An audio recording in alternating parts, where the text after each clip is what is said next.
Good evening, Blues fans, and welcome to live Monday Night Football on the Fifth Stand app. Ben Andrews and the lesser-spotted Tommy Langley bringing you a PL2 meeting of Chelsea and Tottenham. Grrr. And the Blues could go top. On top of that, yes, you heard it right, Peter Cech is playing. What is not to be excited about? More on the new young keeper in a moment. Let's have a quick reminder of the latest outing before tonight at this level for the Blues. It was Leicester. They've been with us on the Fifth Stand app to see Andy Myers and the boys get back to winning ways. Tino Livramento teeing up Miles Peart-Harris there 4 minutes before the break against the Foxes, who got level very soon after the restart. Not a moment to remember for Lucas Bergstrom in goal. Admiral Musquet nodding in Leicester's equaliser, and it looked like that would be that, 1-1 until just a couple of minutes left. Livramento on the burst again, and Henry Lawrence, right wing back to left wing back, banging in the goal that won the game and won the points. And as a result of that, the Blues are looking pretty good in the PLT table. Reigning champs, remember, and a win tonight in what is effectively a game in hand on some of those around will mean Chelsea go top. Derby could also go top tonight, incidentally. They too are playing, but with inferior goal difference. Tottenham's incentive, if they needed any more, is that they can go above Chelsea if they win the game.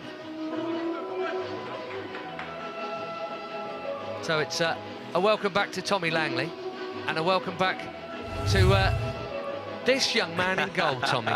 38 years young, last seen losing the final, actually, in Baku against the Blues.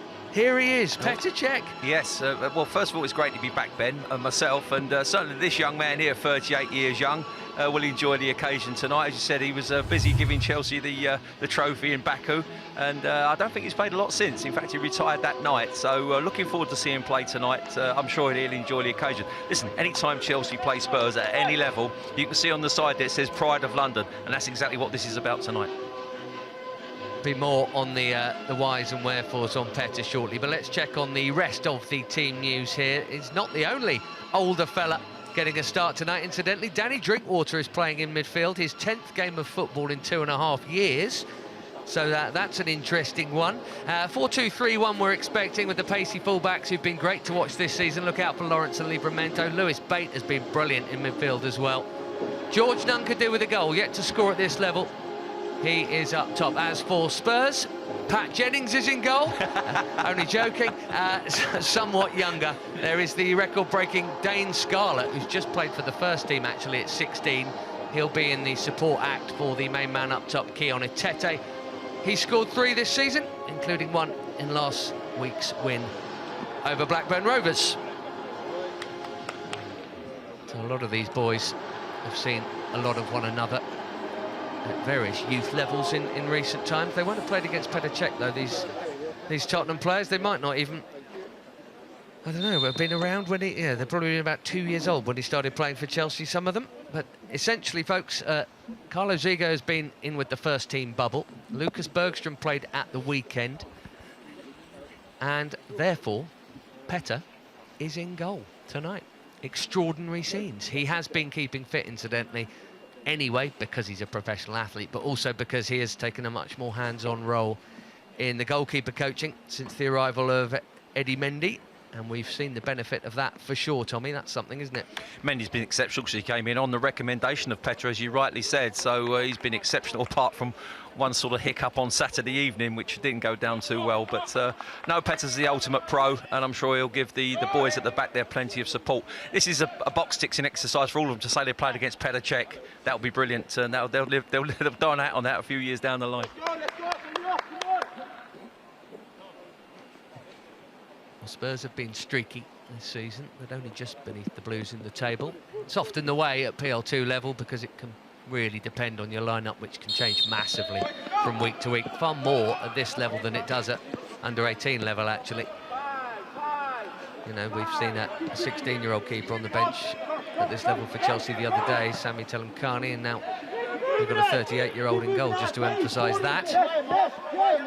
So let's see whether this derby can have at least one more goal in it than the first team's meeting did at the Bridge the other day. Yes, that wasn't a classic. Well, I thought we played very well, but as I said, without going into first team, because it's about PL2 tonight, I thought we were the better side, but obviously, as you said, couldn't put them to the sword and get the ball in the net, but hope for a different result tonight. I actually commentated on the game last year, Ben. It took to the 89th minute for a goal to go in. Armando Broja scored a real classic at Stevenage, so let's hope it doesn't take that long tonight. Coming forward here with the captain, Okadina. George Marsh in the middle. We've seen plenty of him over recent years in League and Cup and various matches. Knocking about on the fringe of the first team, along with Oliver Skipp, who did get a few games here and there in that sort of midfield dog role. Early ball in. Cut out well by Levi Colwill. And that there sums up George Marsh. Absolutely gets tight to people, wants to be dogged, and he's good on the ball, but I think he's liable to get a yellow card sometime tonight, because that's the way he seems to play. Wants to get involved with players and get nice and tight. It's a great pass from Big Pete. Pulisic, captain. That's another one. Not only will the Spurs boys be wanting to say they scored against Petr Cech, Dinel Simiu could say, I was his captain. That's not the greatest pass, is it? From the new keeper. Tottenham have a corner. I mean, the game's changed somewhat since he played the last time. We're actually playing out from the back there, and I think it caught him out a little bit there. You could hear him berate himself after he put that one out with his left boot as well, wasn't it? Yeah, it was with his favoured side. This is Harvey White. Penalty got them the win against Blackburn last time out. 3-2 they won. Oh, and a chance here, and a goal. Czech beaten by Djibril Okadina.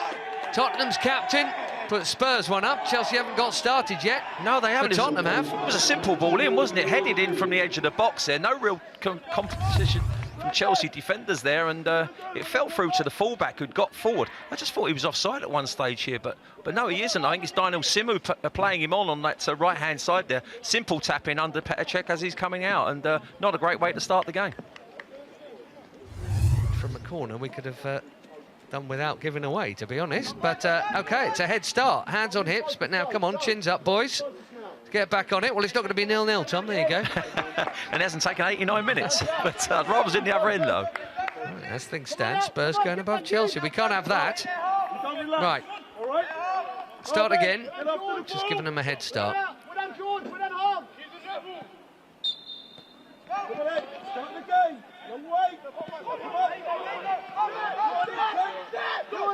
Colwill being pressed quickly here.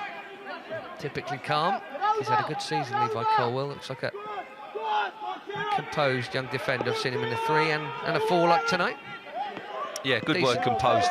Looked very comfortable on the ball there and being pressured. They're actually squeezing very hard up the pitch, Spurs, as they do with the first team at times, and Chelsea worked their way out of that really well. Lewis to Lewis Bate, and now to Dion Rankin, who doesn't get that many starts at this level. Dion Rankin is regular, or can be, if selected at under 18 level. He's almost one of the more senior youth team players for Ed Brand, if you like. So he's kind of an in-betweener. So he'll be pleased to be getting a start, Dion Rankin. Often we've seen Tino Andrew in that 3 behind the striker at this level this season, but obviously very much part of the first team picture at the moment. He was on the bench again at Goodison, having started the Krasnodar game, and that is tonight's goalkeeper aside. This is and central midfielder. Development is what it is about. And getting another one up and in Tino Andrew is good news.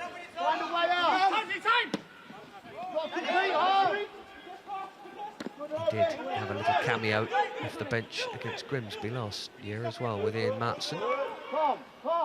There were 8 debutants, incidentally, last year. Frank handed out. That's pretty impressive. Fantastic. And a lot of them played a lot of football. They did, yeah. And it's not just 2 minutes here and there. And it's great for the encouragement. These boys here know if they do the job, they've got a chance of being in and around that first team. And as I said, there's nothing better than that. I actually watched Ian Matson play at the weekend. Ben, I watched the Charlton Wimbledon game, and he did very well on that left-hand side. So again, he's out there on loan and doing good. Here's Livramento.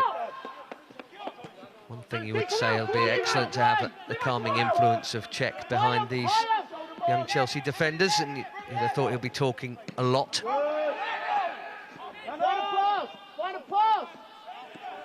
Ballo doing the closing down, and Nunn likewise.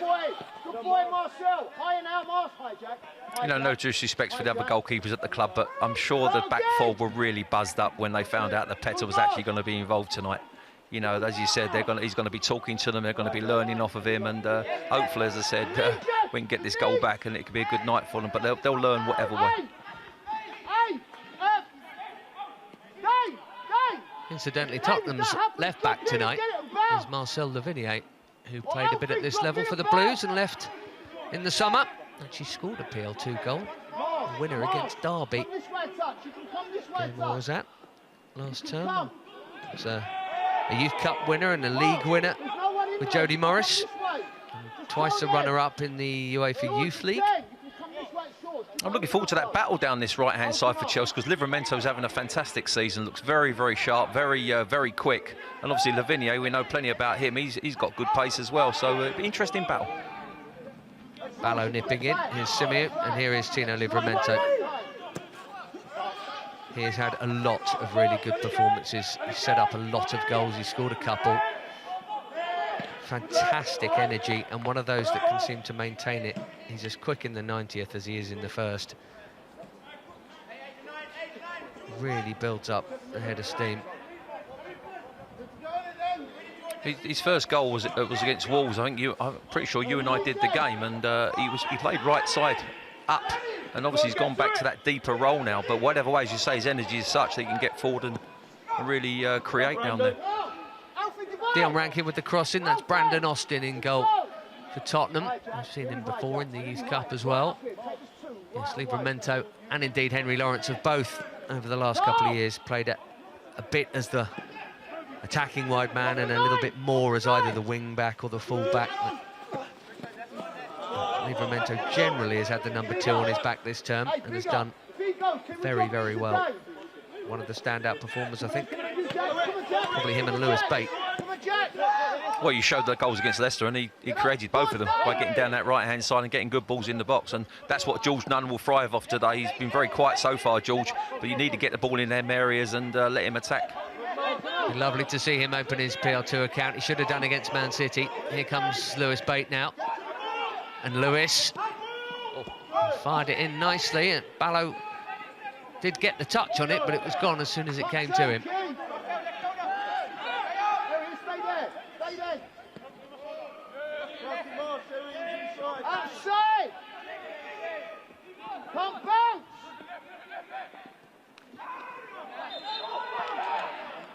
Chelsea free kick. Incidentally, on the strikers front, Jude Soon-Sup-Bell is on the Chelsea bench tonight, who has been ripping it up at youth team level. He may have been with us for the Youth Cup demolition of Barnsley. And he scored a couple more goals set up by Tino Livramento, and then an outrageous one later on. Chelsea got 8. He's got 15 this season. It's a clip on Lavinier by Ballo. Tottenham free kick.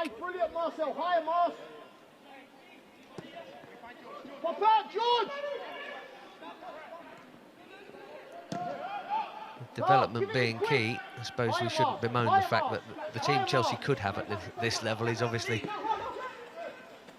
really quite special, but tons of them out on loan, and many of them doing very well. Conor Gallagher got another goal a couple of weeks ago. Well, he's got 2 in 2, hasn't he, for West Brom at home? I mean, he's done really well, but obviously they can't seem to hold on to a lead when they get it. But and I think that's going to be a long season for him down there. But as I said, it's great to see the boys go out, and even at Division 1 level, Ian Matson on the weekend did well. So, as you said, they need that experience, and that's what they're getting. Get wider. Mark Gurhey has been having a good stint with Swansea. Amanda Brodger is at Vitesse. There's Chaloba, Ampadu. Plenty of them.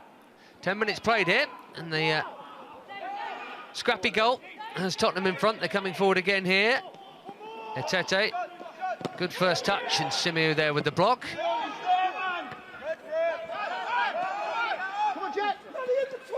Go, Jack, go, Jack.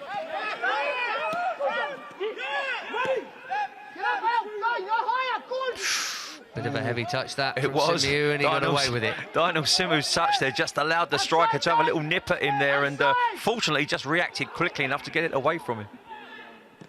Lovely footwork there from Levi Colwill. Ballo was nearly sprung through. George Nunn. The pass is Jack Clark.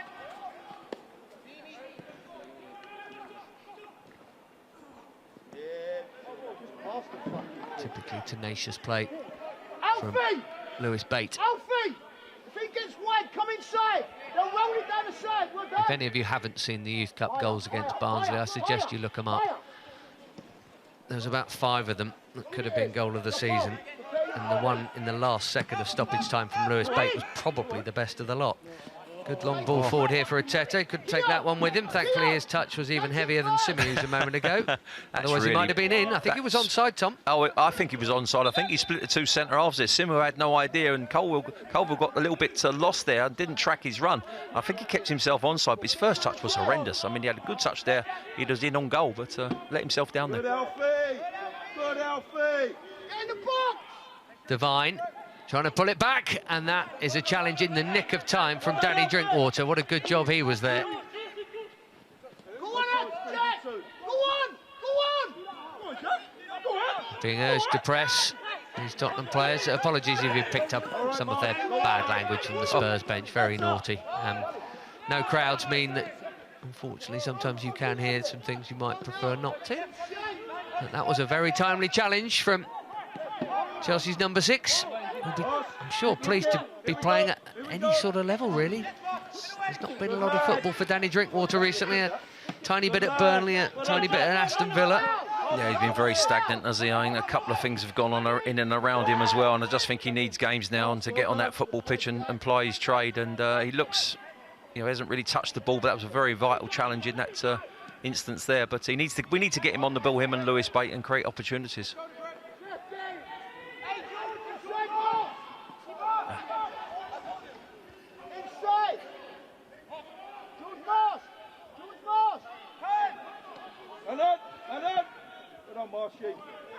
Four games left last term when it all stopped. Chelsea were given the title. Unbeaten as well, incidentally, somehow, because they had some incredible games. There were quite a lot of 2-2 draws where they were 1 and 2 goals down. They did that entire season unbeaten.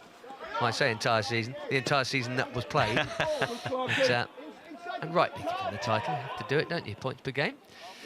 Trailing here, we've lost a couple this term. Lost to Everton, lost at Liverpool, and lost 2-0 at Brighton. A bit flat early in the season there, but they began it well enough. Beat West Ham and Southampton, beaten Arsenal. The win over Derby County was a cracking match that I hope you enjoyed with us on the 5th Standout. Deserved to beat Man City the other day as well. Billy Gilmour had a shot that was absolutely over the line and not given. Ended up having to settle for a 2-2 draw, having completely battered them senseless for the second half. But you're right, for something about the leagues this year, this league reflects the Premiership at the moment. I mean, as you said, Spurs can go above Chelsea if they win today, and Chelsea can go top if they win. So, you know, it's a bit like the Premiership, as I said, we're seeing with Tottenham at the top and Southampton and Leicester in amongst it. You know, that's not the norm. Don't get lazy. Inside, Gibbs. Lyons Foster to Omole. George Marsh. Just make them run. The Tottenham side had a draw and 3 straight wins to start the season. Then no wins in 4 after that. Fell right off the pace and conceded 4 times at Man U and 5 times at the same Leicester team that Chelsea have just beaten. But a week ago they did win 3-2 over Blackburn, hence why they are looking reasonably healthy in the table. And right now they're looking very healthy. They'll be going 3rd as it stands. A long way to go. 75 to play at Kingsmeadow, the new home. Come on. Who's running? Yeah, Spurs just playing the ball around at the moment, Ben, very leisurely. Chelsea not really pressing high up the pitch, letting them play, letting them keep it in their deep areas. And I hope there's going to be a trigger in a minute where they all go and they all close in. But They've not done it quick enough. He's done well, Tino. Speed of Jack Clark there, and the recovery pace of Tino Livramento, who he may not have played against before. He might have done, but he'll know now that he's in for a serious race, and one that he probably won't be winning. Lewis Bate in with the challenge. I think Tino, give him half a yard there and beat him. It was a great, well-timed challenge there, and it was a good battle down this left-hand side. But Chelsea didn't want to press, and all of a sudden they did go forward, and they left that space in behind Tino, which is said he eventually rescued. But I think Andy will be a little bit worried at the moment. We can't seem to get our passing right, especially in these areas. Presumably, Tommy, that's a plan to not press until a certain point. Though, as you were saying there, when they were knocking it around the back, you would normally expect you'd see your centre forward go, and then maybe Ballo in behind him as well. But they were deliberately holding off. It's not like he was shouting at them to No, press. he wasn't shouting to squeeze. And what you would normally do there, Ben, is maybe Ballo would be your trigger. You know, he's there in the centre position. Once he goes, then George Nunn goes and the two wingers go, and you actually squeeze in as one. But that trigger didn't happen, and we allowed them to get out far too easily. Livramento went for a burst a moment ago. It ended up giving Tottenham back the ball, and Chelsea haven't quite got on it just yet. Plenty of time to go, though. This is Harvey White. It's a dangerous ball. What a goal. It's an absolutely brilliant ball in, and it's a second Tottenham goal. Dane Scarlett has got it. And what a few weeks he's having. Tottenham's youngest ever first-team player. That is a bullet header. And 3 Petr Cechs wouldn't have kept that one out. Great cross, Tommy, and a hell of a header. Well, there's two things that's wrong here. First of all, we haven't attacked the cross in, but first of all, he's got so much space to actually hit the ball in. No pressure here on Harvey White. He just bends it in with his left foot. We don't attack the ball. Petr Cech's in no man's land. It's a poor goal to concede for a couple of reasons there. We've got to get tighter to these Spurs players. Can't allow them time on the ball, because they'll do that and kill you. Time on the ball. You have to keep threatening off the back of people. Keep running away. I know they keep going back. Well, Dane Scarlett there, I'm sure, will be having a word with a certain Mr. Mourinho in the morning, who may well be sending a certain Mr. Checker one of his favourite SMS messages, as he always used to call them, Jose. But Dane Scarlett, yeah, was given 10 minutes off the bench against Ludogorets in the Europa League. And at 16 years and 247 days, is Tottenham's youngest ever player. 27 days younger than Mr. Langley made his Chelsea debut at. Are you the third youngest? Third youngest, right? yeah. November the 9th, 1974. Seems like an eternity ago.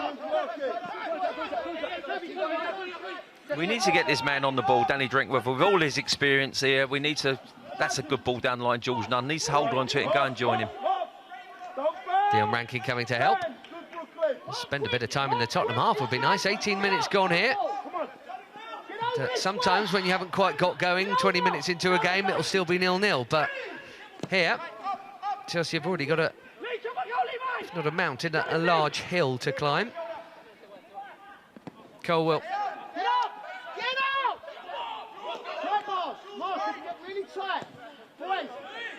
Bate. Ambitious pass. Yeah, it's a tough ball, that. I mean, when it works, it's great, but you give possession away, and Spurs have got to throw down that left-hand side. I just think we're maybe trying too hard at times, Ben. That wasn't on then. Just keep the ball, keep it passing, get it into your pattern of play. It's a lovely zippy pitch out there. There's been a lot of rain around in the area today, so the ball should jip around nicely, and that should suit us.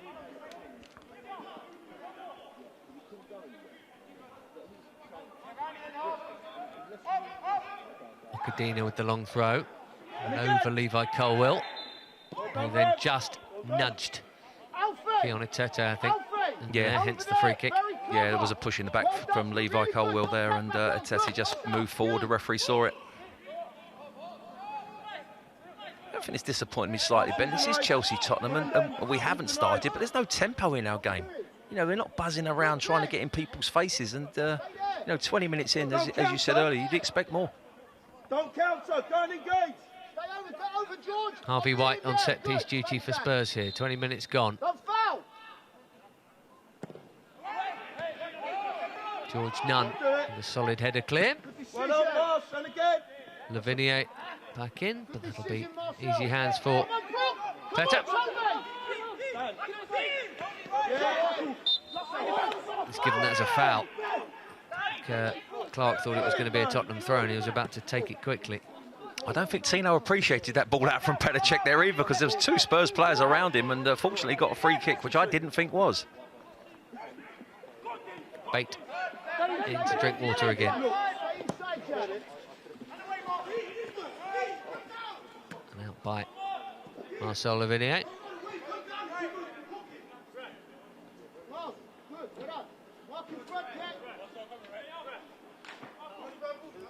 Tino Livramento's got to get the ball back himself here.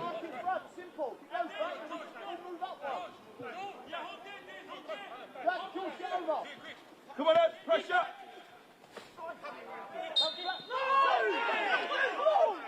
I've got the ball, says Harvey White. Referee, Mr. Sonny Gill, does not concur. Same difference anyway. Chelsea had the ball there. Colwell. To Marcel Lewis. Not really seen any of that. Never mind George Nunn, the 3 in behind him of Lewis, Barrow. And not been getting on the ball, and you made the point earlier about, you know, Tino getting forward and Henry Lawrence on the left-hand side. They haven't got forward. The passing's not been good enough, not been crisp enough to get people out. We saw Lewis Bate just now just break between the lines and try to commit some Spurs players, and the ball got lost on this right-hand side. And we need to do more of that, but at the moment it's just not working. Bate looking for Livramento again. That's actually been a real rich source this season. It's been Bate picking it up somewhere near the centre circle. He's either hit Lawrence or Livramento gunning down the flanks. Now maybe a chance for Rankin to go here. Barlow goes the other way, and the moment is lost as Harvey White mops up.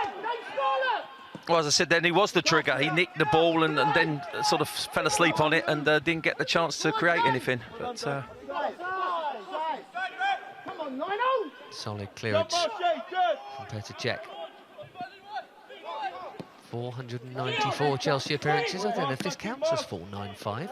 Well, they, you know, first team and all that. Perhaps just the 13 major medals and a million records along the way. Yeah, I'm not and, sure. One of the true great. It's a word that's overused. Great, isn't it? Or legend with, you know, with not with ex-players, but he really is one of the very, very, very best that have ever. I was in Moscow and I was in Munich for that fantastic night we had there, beating Bayern Munich, and he was the cause of it, saving penalties and doing all sorts, and it was a great night and the one I'll never forget, and I thank him for that. Bate with the ball, and it's flicked on by Marcel Lewis. Not just in the shootout either. No. Robin in the game itself. Yes, absolutely. Messi in the semi. In the semi, yeah. Didier fouled him right in front of me, but. Yes, he always gets the glory, doesn't he, Drogba? People forget he gave away a penalty in the semi and in the final. Absolutely. It doesn't matter when you score the winning spot kick. We'll forget him. Peter will be the first to tell you the strikers get all the glory. It's a great ball Clark, and it's awkward. Again, a bit of indecision back there. Levo Colwood not sure if Petter's coming for it. I said earlier, I'm sure there's plenty of chatting back there. It doesn't look as though there is, Ben. That's a simple ball. Should really be defended better than that. Makes it too easy to mark both of you, okay?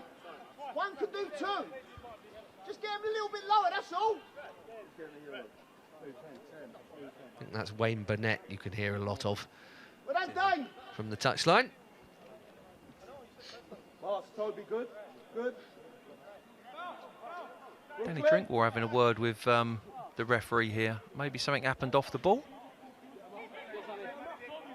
Looks as though he's also having words with Harvey White, so I don't know if there was a clash there that we didn't see. Last, have a look, keep checking. Keep your changes, keep checking. Keep checking. We ready, Jack? Well done, Al. We ready, Jack? Keep checking, Marsh. Jack. Keon! Come on, Jack, you go on, Keon! Simiu under pressure from Itete, and just strong enough to at least begin to make up for it. Good job he was. That was really tenacious, having lost it. Jack Clark for Spurs, who are certainly having the better of it here. They deserve their lead. There can be no doubt in that. Marcel Lavinier, poor cross. Drinkwater's there to cut it out. Barlow gives it back to him. Yeah, I mean, they look far stronger than us at the moment. Their game's working, they're buzzing around, and they're squeezing high up the pitch, not giving people time on the ball. You can see Daniel Simo there. He's just had to hit a long ball to George Nunn, and then it's a 50-50. And as I said, at the moment, we just can't get our pattern of play going. Out of pressure. Good boy, out of pressure. Good boy. Love it, Morris. Lyons Foster.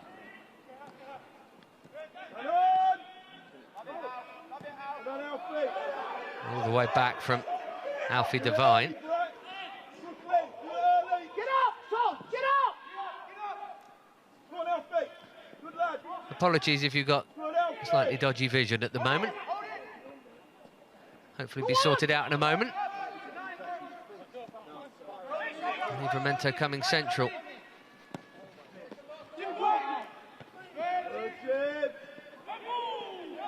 Bate couldn't keep it. And these, lest we forget, the defending champs at this level have played a lot of good football this term.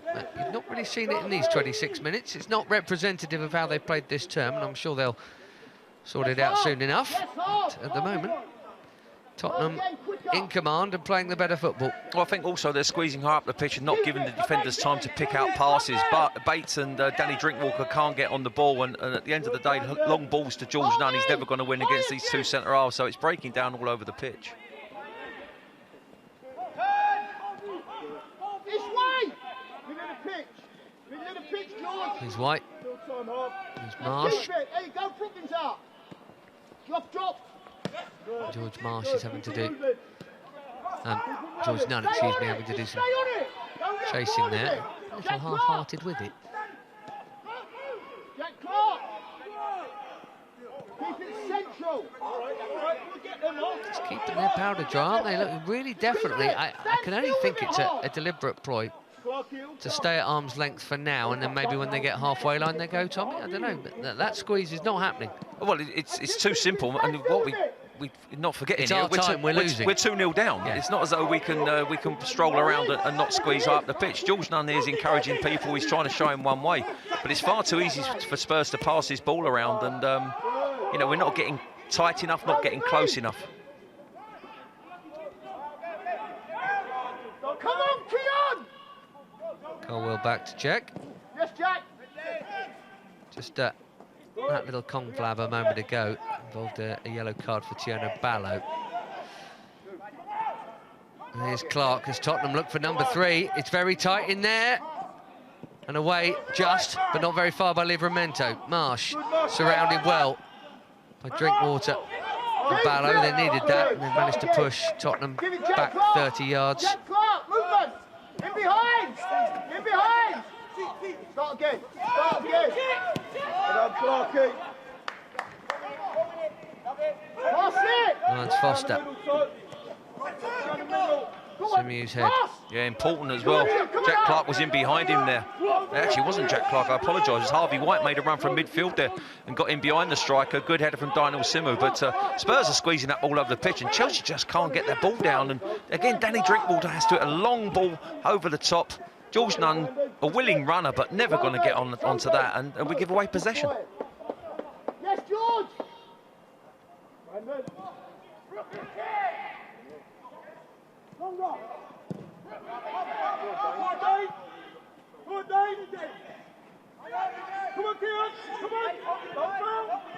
Another instance there, just showing how cool on the ball Levi Colwell is. That was not easy, what he had to deal with there. No, he was under big pressure. He made it look easy, but it really wasn't. Yeah, you've used a great word early in the commentary, composed, and that's exactly what he is. And just there's something about left-footed centre-halves as well that make him look even more composed than the right ones. But he certainly is. He's having a decent game, I have to say. But there's one or two not turned up at the moment with him.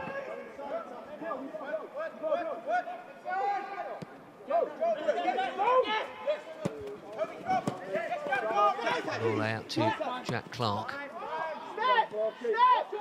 Marshall will often split the centre-halves. Lavinia up from left back against his former club. Alfie, floating.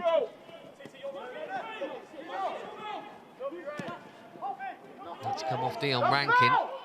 A little bit of spin could be awkward, and the slip, thankfully, for Dane Scarlett. Otherwise, he might have been in. Well, also, there was an appeal there for handball as well. I think Daniel Simmer, there a little bit of spin on the ball, and it ain't caught him by surprise there. Wasn't sure it was handball, but certainly the striker there appealed for it. There's Clark, Livramento, Rankin between them deal with it. Good. Good, Brooke. It's a good ball and a neat touch too. And the deflection on the shot from Alfie Devine. And they are well and truly up for this, Spurs. They are super pumped and playing pretty well, and at the moment Chelsea struggling to live with them. It's a corner to Spurs. Yeah, I mean, at the moment they're in a different parish. I mean, 30 minutes in, Chelsea can't get on the ball. Spurs look dangerous at every attack. I can't remember calling out Marcel Lewis or Dion Rankin as going forward and doing anything positive. So it's been a tough night so far for the boys in blue, but he said another 15 minutes of this and 45 to go, another hour. Hopefully we can get something back. And this is how you learn. Many of these boys will have had this experience the other day against Man City. They were 2-0 down. And then the second half, they were absolutely brilliant, having been pretty quiet before. In comes the corner, solid connection from Cech. Livramento with a header. Looked like a push on Danny Drinkwater, it was. Chelsea free kick. But going back to that game, I watched it and I saw Billy Gilmore had a fantastic game and he was very bright in it, and you need someone like that on this pitch here. I don't think we've got that sort of influence at this moment in time. This little man's trying his hardest, and Bates, and he's doing well. Danny Drinkwater, as I said, has been a bit of a passenger in there. Need to get him on the ball, and need to have one or two short, sharp passes to sort of break through them lines. We're resorting to too many long balls. Bate forced into doing it right on cue there. Lewis will have a go at getting there, and he has got there ahead of Lyons Foster. He's nippy, Marcel Lewis. Can't really be don't get many a forward these days who isn't. Olivier Giroud, something of an exception that proves the rule. Low cross, won't be a corner, it's hacked clear. Chelsea have at least got up the field thanks to that excellent Bate pass. He's found Drinkwater this time. There's a little bit more about the Blues there. 32 played. He's playing as a wing back, he might have to jump on him. If he stays, yeah, but he's got to pick him up. Free kick given here.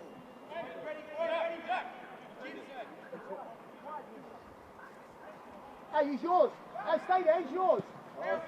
Must have hit the referee. Ah, yes, It was just a drop ball. I was wondering what was going on there, but didn't see it hit the ref, but it must have. Relatively new rule now, isn't it? If it has any kind of bearing on anything, the referee must now whistle, whereas once upon a time that wasn't the case. No.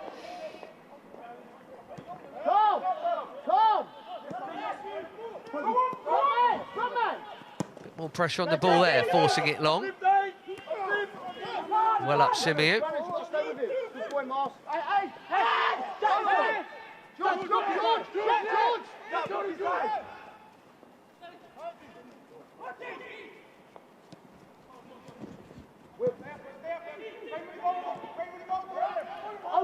Henry Lawrence has come right side here. Here's Lewis wriggling. Rankin.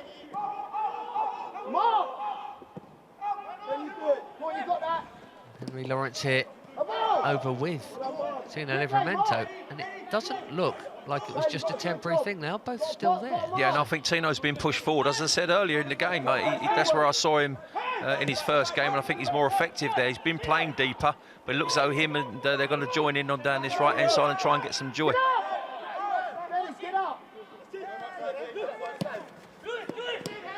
Brighton beating Derby, incidentally. Derby, the other team who can go top of the PL2 table tonight, along with Chelsea. Both the contenders are losing. It might get worse here. Here comes George Marsh for Spurs.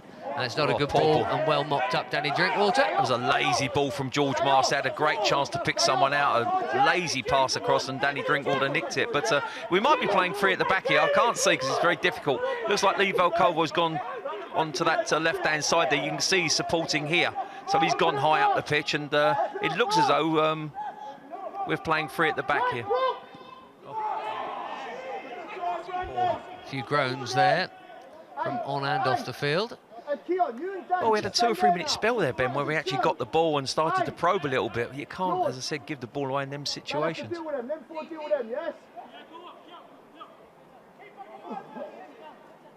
Get up there, narrow. Keon. Brandon Austin here with 10 minutes to half-time has not had to do enough work in this half. Colwell. He's misplaced one. Come out there. Calm. Calm. He was just feeling a little stretched for 2 or 3 minutes there, and you felt Chelsea were more in it. Off the front. Off the front. So, Dion, what a pass. plenty of time, an hour and a half to Go on, take him on. turn this round. It's a shot on target. It's simple for Big Pete in goal. Yeah, but again, it's a simple ball down the gut, and he got onto it one-on-one. Fortunately, the angle beat him, and as I said, Petr Cech, easy save for him, but it's happening too often, and it's far too simple.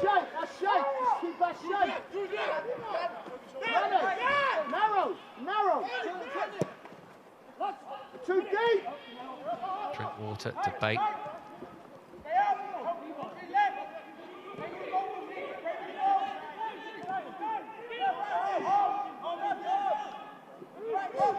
Get out.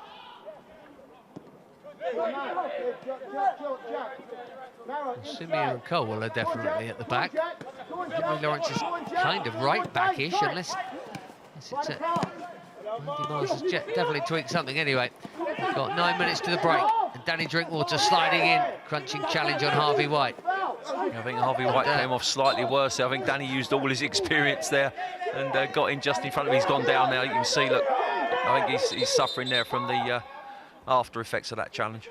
It's a chunky challenge for sure. There was a foul by a Tottenham player soon after. It might actually have been Keon Tete came in over the top, but it is going to be a Chelsea ball. I'm not so sure in the Premiership there wouldn't have been 2 yellow cards. They're getting so pedantic in there. You can't tackle anyone fairly these days, but as you said, just the follow-through just caught in there.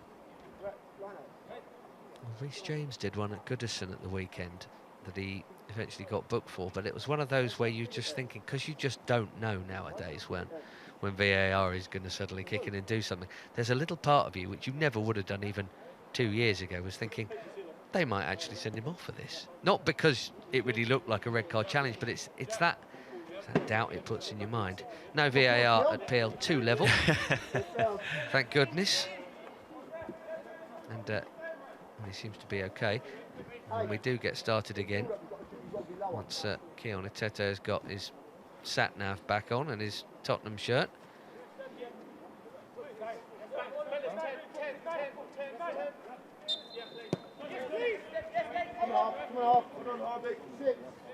Right, let's see if that little break in play can catch Tottenham off guard.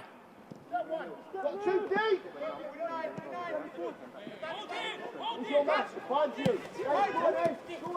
Livramento and Lawrence together on this right flank.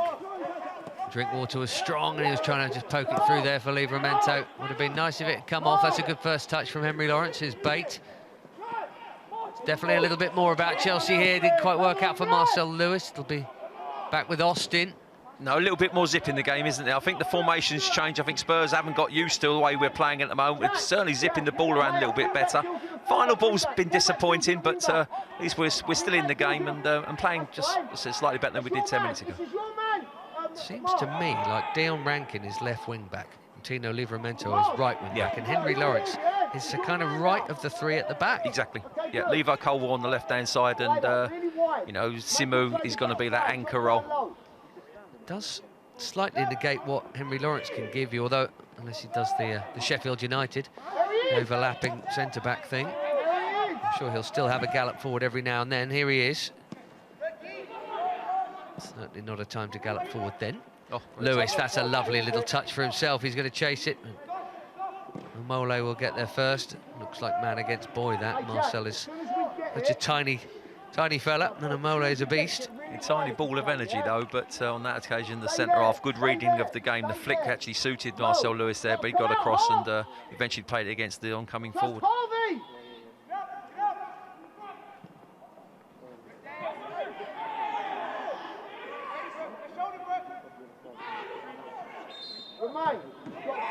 Ball's gone out of play there. And Daniel Simu was having a little bit of a row over there with Dane Scarlett. There was a little bit of I think Daniel's played it down the line and Scarlett's just caught him there. Well, it wouldn't be Chelsea versus Tottenham without a bit of aggro. Sure, Ben. Minor. I want to see that from us. I want to see us upset. I want to see us having a bit of a row, because we've been far too passive in this first 40 minutes. Jack, a bit higher. Come over half. Dane, stay there. Jack, do here. That's it.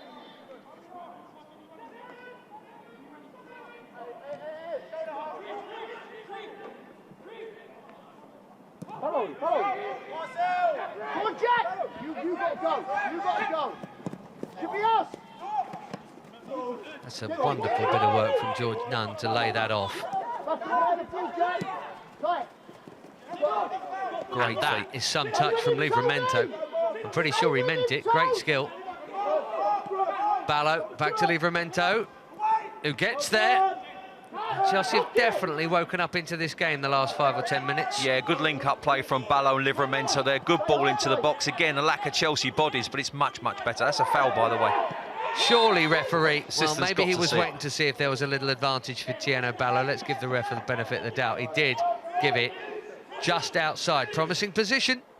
Hey, and that's cynical. Marcel Lavinier, for me, should have got a yellow card for that, because that's right in front of the assistant. He's pulled him back. It's cynical, and that, for me, should be a yellow card. How high can we get?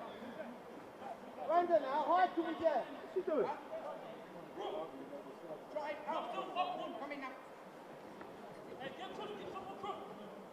And by the way, it wasn't there. I'm absolutely amazed he's not got the card out for that. Someone's got to be in the hole. Textbook. But anyway, How high can we get? I think he's calling him over now. oh yes, he is, belatedly. Well, I'm You're pretty right, the sure ball wasn't there. No, it was nowhere near there, and It's I'm about pretty sure 8 he's yards checked with his closer to the assistant byline. and basically said who was it who actually made the foul. Oh, he is He's calling gonna it, book right, OK. Let you off, ref. Mr Gill takes the name of Marcel Lavinier. Want to get sent off against your former club.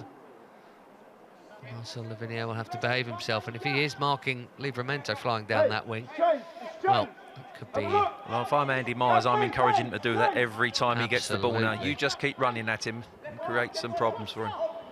And they have moved the ball as well. They got there in the end, the officials. It took them a couple of minutes to identify who fouled it and where he did it. Oh, But we're there. Had a cup of tea and a sandwich by the time they took it to... Time it took to get that right.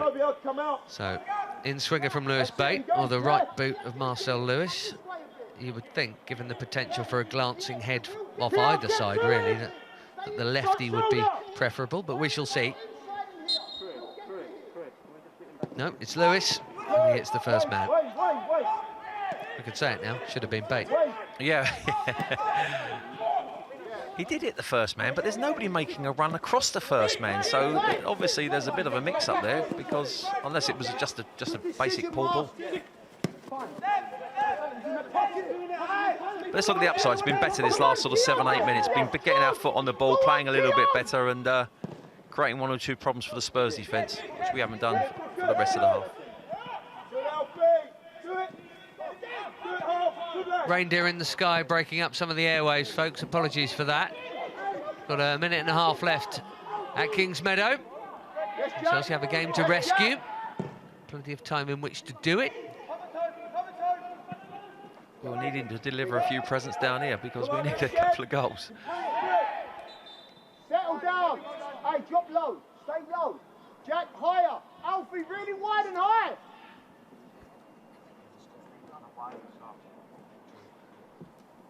Gibbs, lower. Top the ball, but not from there. From there. Here he is. Low. He's got to run. Now, Jack Clark. Here he is.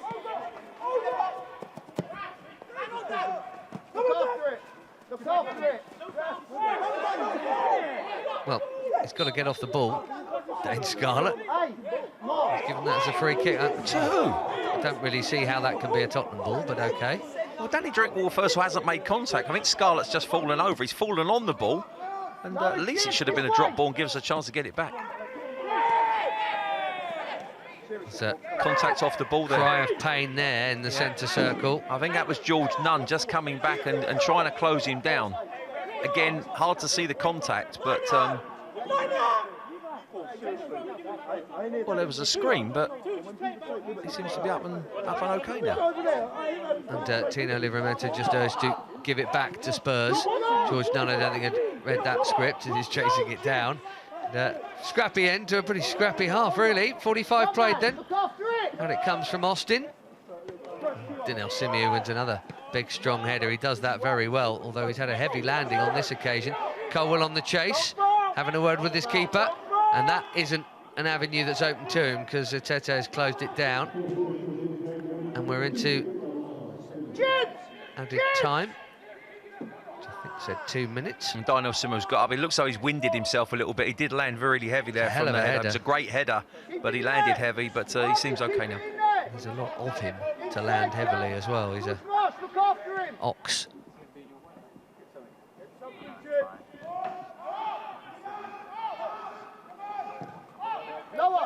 Good industry from Chelsea to push Spurs back.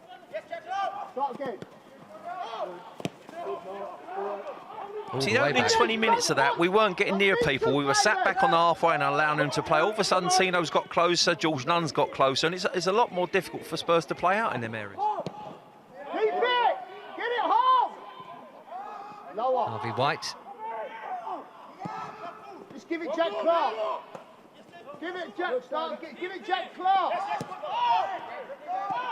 Gibbs! Marcel Lavinier will be fined for breaking club orders. He absolutely didn't give it to Jack Clark because he was told to by his And boss. Wayne Burnett was not very happy he didn't give it to Jack Clark by the sounds of it. And again, Keon, come on. Go on, you're glad. Strong play from Dion Rankin. Just to concede the throw on Alfie Devine there. And that'll probably be that by the time they've taken this throw. Tottenham will be satisfied with their first half's work. Then it goes to the wide player.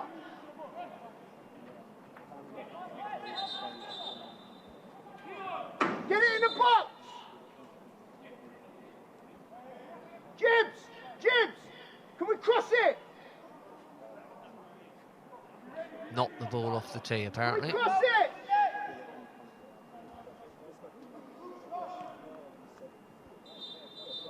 And there will be time for no more. Chelsea need to get in and regroup and come out a bit stronger because Tottenham had a fast start there, and for a while the Blues couldn't live with them. It definitely improved later in the half, but some of the damage had been done by then, unfortunately. An early goal from Okadina, and then a fine header from Dane Scarlett, giving Chelsea a bit of a problem at half-time here. Spurs lead 2-0, how awful. And let's just jump from PL2 level to first team level for a moment. Frank Lampard's been speaking to the press today about, amongst other things, today's Champions League draw. I think most people will say it's the toughest draw that we could have had. When you go on probably current form, how they're doing in the Liga, European experience, quality of team and player, I think most people would say that. On the other hand, I think all draws are difficult in the Champions League. We have to have belief in ourselves, and when that game comes round, and you're going to have to try and beat these sort of teams if you're going to win the Champions League. So it is what it is. And you say, because some people might be surprised to hear you say that they're the toughest ones you could have got. You genuinely feel like no, I'm not saying. I'm saying I think any draw will be tough. I just think if you look at I think they're top of the Liga, and when you look at the batch of teams, when I talk about, as I say, I watched them knock Liverpool out last year. Who are obviously a great team, and they have that experience and they have quality in their squad. So I think most people would say that they were certainly one of the toughest teams we could have drawn on paper. But we'll have to turn up and do our job and be confident that we can beat them. Before that, we've got plenty of league matches to think about, including Wolves coming up next. You've been on such a fantastic run until a defeat at the weekend. Was that just a slight stumble, do you think, or is that something your players are going to have to bounce back from after having going so well? Yeah, well, both of those, I think. I think the Premier League is unforgiving. We saw that with different results over the weekend. We see it pretty much every weekend or every match day. We want our top level on Saturday, and we got beaten. That's it. We've been on a really long unbeaten run, playing some really good football as well as winning games, and we dropped our level for a game. So yeah, it's absolutely on us to pick it up again straight away. Was it a matter of you just dropping your level? Do you look at your performance of the weekend and think, yeah, we didn't match up to what we've been doing in the last few weeks or so? Yeah, we've been playing well, and I'm not the one that always sits here and says that, because I know that the next game is always the most important one. But we've been playing well and getting results with that, and moving in the direction we want. But this is the Premier League, as I say. You don't go to these clubs like Everton and expect anything, and we didn't quite perform, and we lost the game. Let's come to you, Moose. Hi Frank, how are you? Good, thank you. I'm going to ask one about the game in a moment, but it seems pretty likely this afternoon that London is going to go into Tier 3. And I was speaking to a couple of managers in London back end of last week. Just got fans back, just kind of got used to having fans back. It's going to be difficult for you and the players to now adjust to playing behind closed doors again. Yeah, I think if it comes in, Moose, I think it will be, and I'm slightly disappointed. Even though we're in Tier 2 and we've had fans in for a game already, I did feel that it should have been a level playing field for fans. If some clubs can have them and some can't. We've seen, I think, already, or felt it on the pitch, the backing that they give you and what it does to the game. And I think that should be pretty level. I also think that we can really, I'm not telling the government what to do, but control 2,000 fans coming into a stadium if they're coming from within that tier or whatever, however they want to do that, to keep things moving along. So it's unfortunate to say the least. Yeah, so we just got used to having some fans back, Tommy. Yeah, I mean, it's sad that Tier 3's happened, and yeah, looking forward to get some fans back at Stamford Bridge again. The atmosphere they created last week was unreal. I mean, it was really, really good. I think 2,000 people. It sounded like 22 for the Leeds game. So yeah, great credit to them. I thought they were excellent on the night, and I think it was a lot of pent-up emotion and frustration that they hadn't been able to get to the ground for a long time, and it came out in their voices. It was brilliant. Right, well, let's have a quick look at the action, just in case you're joining us. The main two things you've missed from Kingsmeadow, unfortunately, are two Tottenham goals. One of them very early. This corner not fully dealt with, and Kadina, the captain, poking it past Petr Cech, who was left a bit stranded by his defence there. Yeah, far too easy. Header from the edge of the box. Stationary defenders. Okadina gets in behind him and smashes it underneath Petr Cech. Not the way we wanted to start the game, for sure. And at this point, Tottenham were at it. Chelsea weren't really. No pressure on this cross from Harvey White, which, to be fair, was in a very good area, but he wasn't pressurised. And Dane Scarlett thumping that header in. Well, the thing is, you've got to get pressure on the ball, and Lewis Bate just sits back a little bit too far. But to be fair to the striker, though, he's very brave. There's two defenders in there, and Petr Cech as well, half coming out. Keeps his eye on the ball. It's a good header, but disappointed from Chelsea's point of view. Yes, 16-year-old beats 38-year-old with a flying header.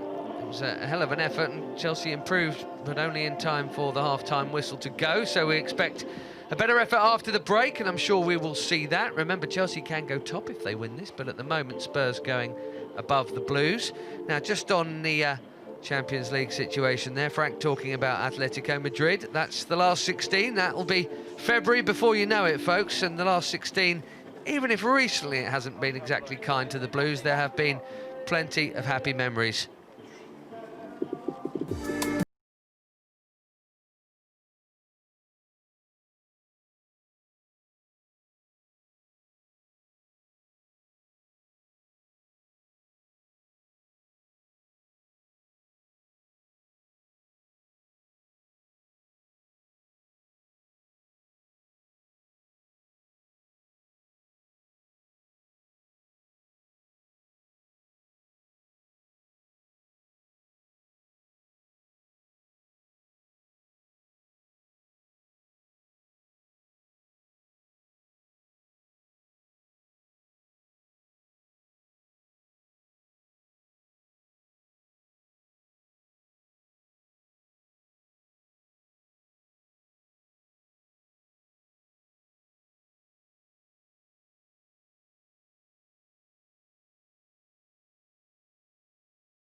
towards Drogba! Yes, that's it! Second away goal for Chelsea, and that will surely put the Blues through to the quarter-finals.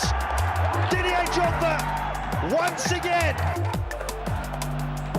It might be in again here. Here's Iniesta and Ronaldinho trying something clever, and in. What an extraordinary goal.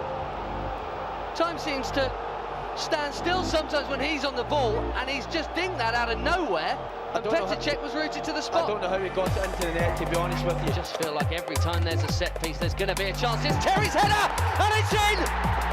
The captain's done it again! Unbelievable, John Terry. Look, you're talking about him earlier, how impressive he is in the air. He's got to be one of the best in Europe at attacking the ball in the opposition's box.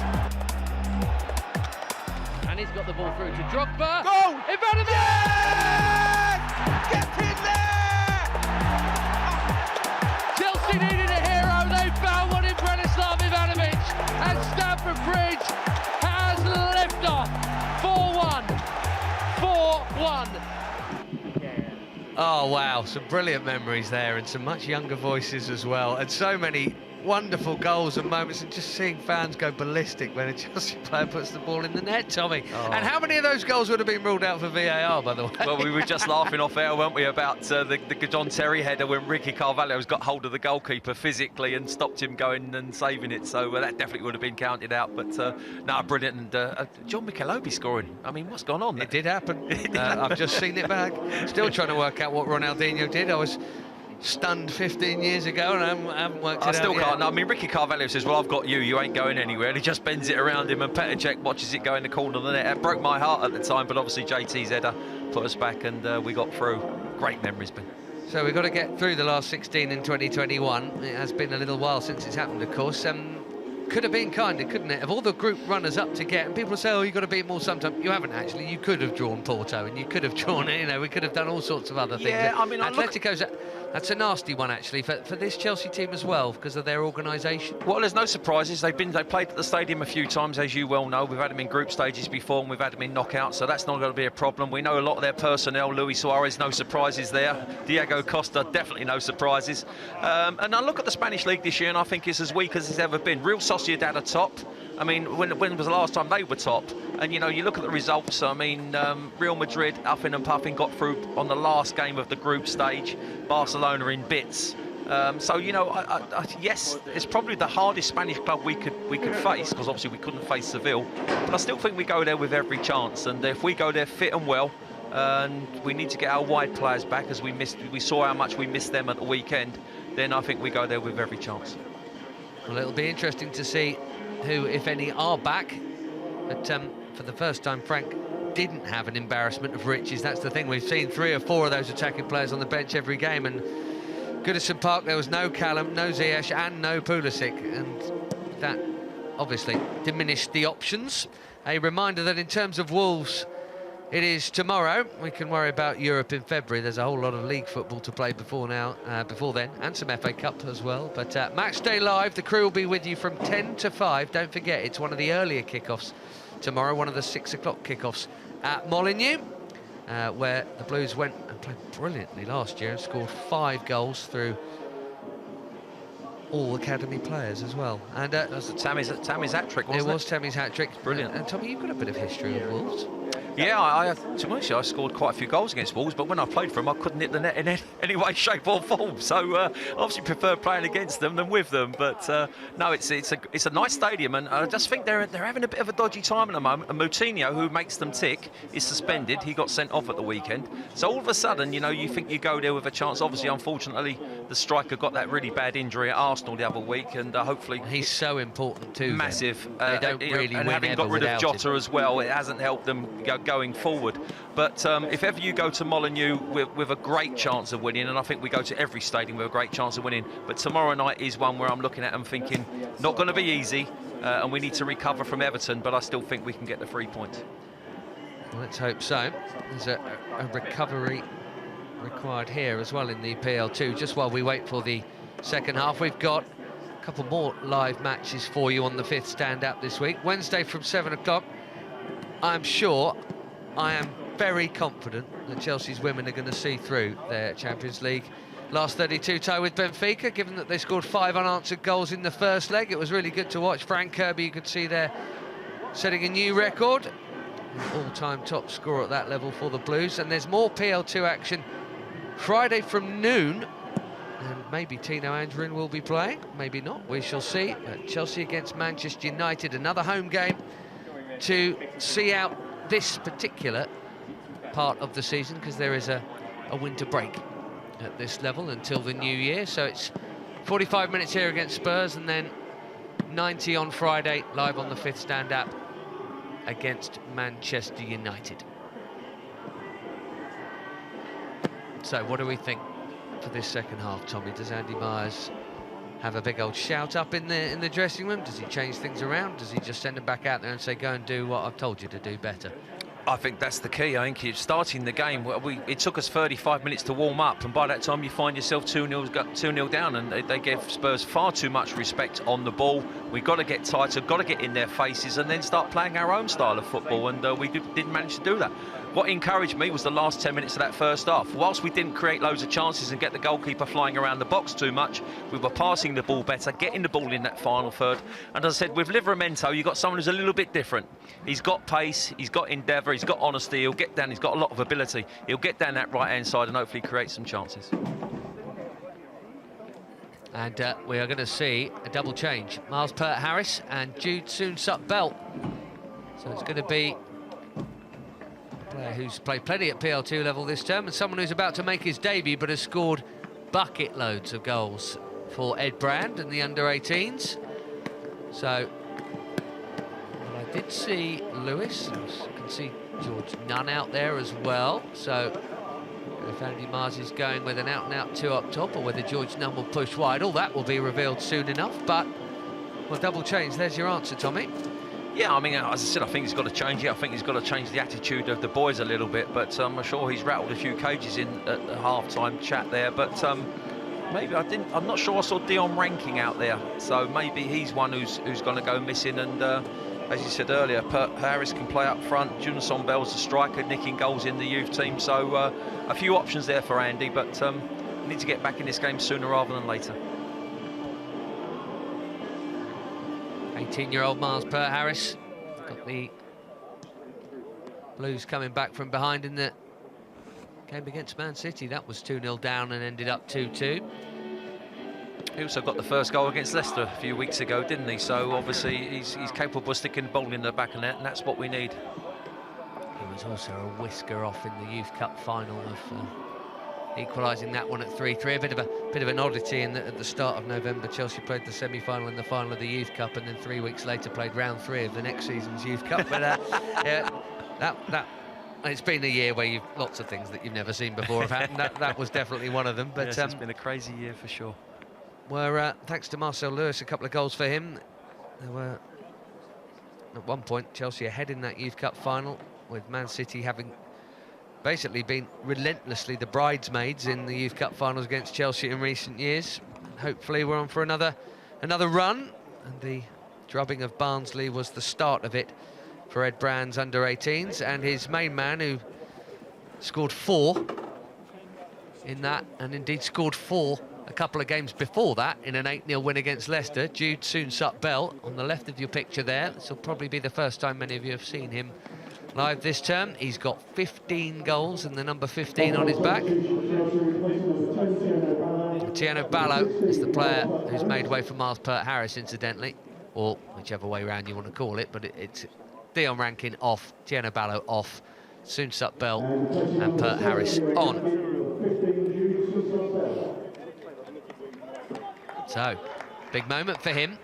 I was talking with Sam Parkin about him the other day, Tommy. At what point, however hot the hot shot is in the youth team, do you give him the next move up? It's not always the obvious thing if the PL2 team are a bit lacking in the striking department, just to put the guy who's got the most goals in the youth team in, because that might not be best for his development. No, for sure, but one thing he will be is full of confidence, and if he's scoring goals at any level, you feel as though when you're in the box you're going to get them opportunities. And as I said tonight, it's a great way to blood himself, because there's no pressure, because we need to get back in this game, and hopefully he can do that for us. But I have to say that the two boys that have come off, they had no real chance of imposing themselves on the game. They couldn't get into the game at any stage, so they'll be disappointed they come off, but I understand the reasons for it. Looks like Nana's gone leftish. Yeah. Turn the face! Hey, turn the face!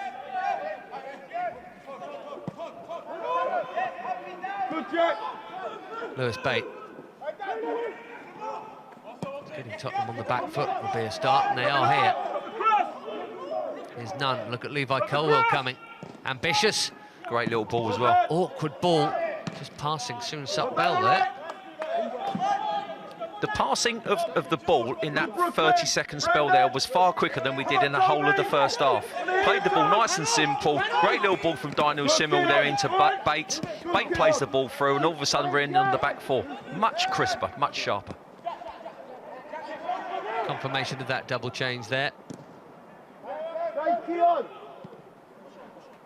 Soon Sup Bell is still just 16, incidentally. So if Payne Scarlett can do it, why not Jude Soon Sup Bell? 17 in the new year. Was that a little foul by Lance Foster on Marcel Lewis? I thought Marcel Lewis has towed it past him as he's made the challenge. He's made contact, but he's recovered quicker than Marcel Lewis there. But for me, that's a free kick.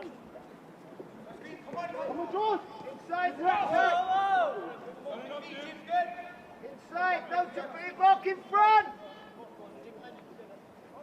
Tottenham going 1 point above Chelsea as it stands. Good. Chelsea and Derby with the opportunity this evening to go top of the table, but only with victory, which feels a fairly long way away, but there's 45 minutes of football to be played here, and already there's far more imposing. The more Tottenham will sit back and maybe think, well, it's OK, we've got a 2-0 lead. I think perhaps the more that'll help. Well, I think they will, but it's Chelsea imposing their will on Tottenham, whereas Tottenham did it in the first half. That's a corner. Let that go. Little flick on the way through. Sonny Gill spotted it. You used the word about Colwill, but Tottenham look composed on the ball, didn't they? Don't look composed in this opening 2 minutes of the second half. They're running around, chasing shadows, and again, good to see.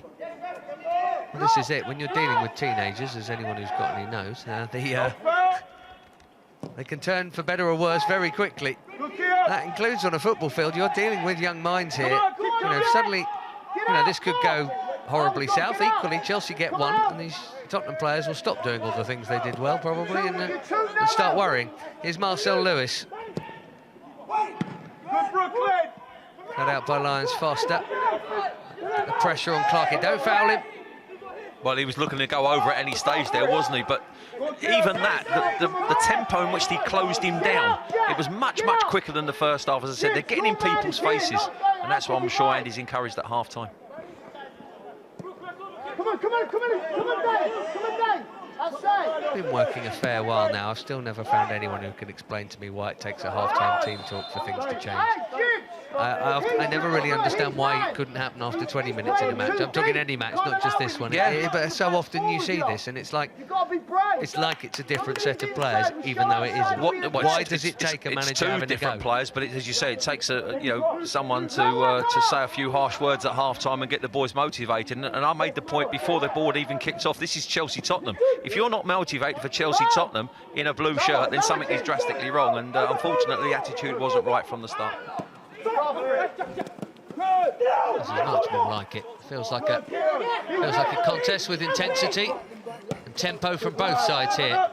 It may well help Tottenham out if Chelsea are pushing on, but it's definitely made even these first 5 minutes a far more enjoyable watch. Well, I'm thinking, Ben, look, we're going to have to go forward, we're going to have to get something out of the game if we can, but we're going to leave holes in behind to be exploited if they pass the ball well. But look at us now, we're closing down in a really high up the pitch, and they're not comfortable on the ball like they were in their first half.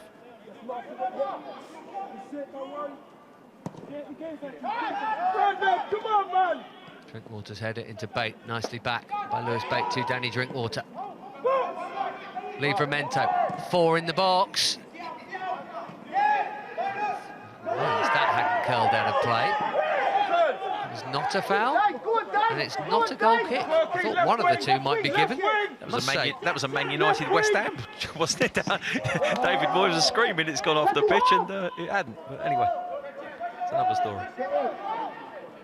It's Bert Harris. Inside, narrow, Jack, come on, Dave. Go on, he's good. Back him up. Good. That's good to you, Alfie. Tends to pop up with the odd goal, Mars Bert Harris. Just talking about the recent ones he's got. He also got a couple against Southampton early in the season as well. And a few of us saw him for the first time in the Youth Cup last term. Had a bit of fun there as well, as Chelsea so often do.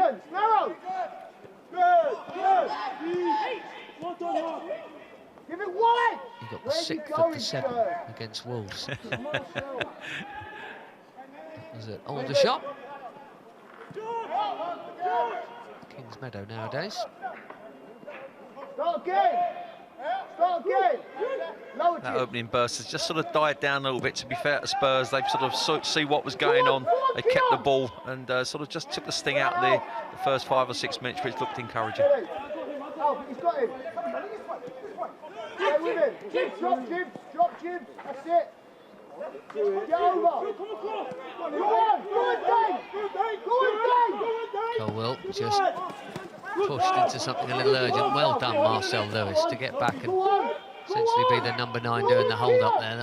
That wasn't the easiest ball to hold on to either. He had a big centre half up his backside there, and he's held on to the ball really well. Good first touch, held possession for us.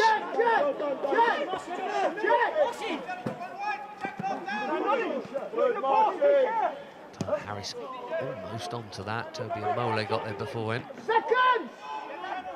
Seconds is the shout. Danny Drinkwater got it, but Harvey White got a piece of it too. Tete moves it on. There's an overload here at the far post. Chelsea suddenly flooding back, and good job too. Better great. That's great defending from Tino Livramento, by the way. If he gets his head up there's 2 people at the far post just waiting to nod the cross in. Tino gets makes his head go down. Can't see the move in the box. Good save from Petacek there. Let's get this ball moving quick. Not sure that's going to suit them. Come on, Jack! There's Livramento. Classic case a moment ago of why you chase down, even when you know you won't get the ball. Point you make's a great one. It just rushed him, so he didn't have the look that he could have otherwise had. Tino was never going to win the ball off him, but just enough to mean that he didn't hit what could have been a very dangerous cross. Exactly. Show effort, get in his face, and the equation changes. None into Soonsup Bell. That's not a foul. He's just fell over Lyons Foster. I don't know why he's looking for a free kick. Well done, ref, for not falling for it. Soonsup Bell went dancing along the byline for one of his goals against Barnsley the other day. He's won a corner here. Incredible goal. He literally dribbled up the byline, cut back infield, and then back-heeled it in. I don't know what Lyons Foster was doing there. I mean, there was no way it was a free kick. There was contact, but he went down as though he was looking for... Looked straight at the referee, didn't give it. Now he's having a moan. Chelsea corner. 9 minutes played nearly in this second half. Well, it's a good one round the back. Denel Simiu is there. It's half a chance. Yeah, it's a hard header. I mean, it's a decent ball in, but it's just too wide of that far stick here, and he tries to get it back on the target. You can see straining his neck there. Just couldn't get high enough, and unfortunately goes wide of that near post. Yes, he's got Tete just in front of him as well. He's slightly going backwards. Very hard to keep that down. Very, very hard. Scored in the Football League Trophy this season against Walsall. Denel Simiu. No progress. Oh, Lewis Bates. Oh, Lewis Bates. What have you done? That's going to be a yellow card. Has to be. Thank God for that. I thought it might be the other colour, the one we would have liked rather less. So, to be fair, Harvey White screamed as the challenge went in, and I think they'll probably know each other very well, these two boys. But Lewis Bates, he doesn't shirk any challenge. He might only be about 5'8", but he sticks his foot in there. He's from a distance. the young Dennis Wise. Lower, inside and lower. Yeah, He'd like a challenge like that. I had a really good mate of mine who I played with for many years, a guy called Ray Lewington, who's now coaching at Crystal Palace with Roy, and he was exactly the same. He was a South London boy who loved to tear up, and this little man reminds me. Ray's right-footed, he's left, but there's a few similarities there. Hope he has the career Ray did, that's for sure. Just not the ginger mullet. No, exactly. Different Barnet, yeah, you're right. So he's still living in his shorts, Raylo. No, doesn't like the trouser. One of the more interesting things about lockdown football has been the things and the people you can hear in a game. Yeah. And goodness me, watching Spurs and Palace yesterday, Raylo, all you could hear was Lou. Absolutely relentless. Stage managing every second Absolutely. of it. Yeah, it matters to him. I love him, he's a top man. It's Bert Harris. Chelsea trying to get back into this. Gone off yard. And it's promising. It's promising. Oh, Marcel Lewis almost took it round with him without knowing it. Yeah, it's just Come on, one of you! unlucky there. Just caught his back foot. As he's spun there, he just caught his back foot there, and chance was gone. But again, Bert Harris running at defenders in the box. Didn't really commit him as much as I'd like, but it's much, much better from Chelsea. Much sharper.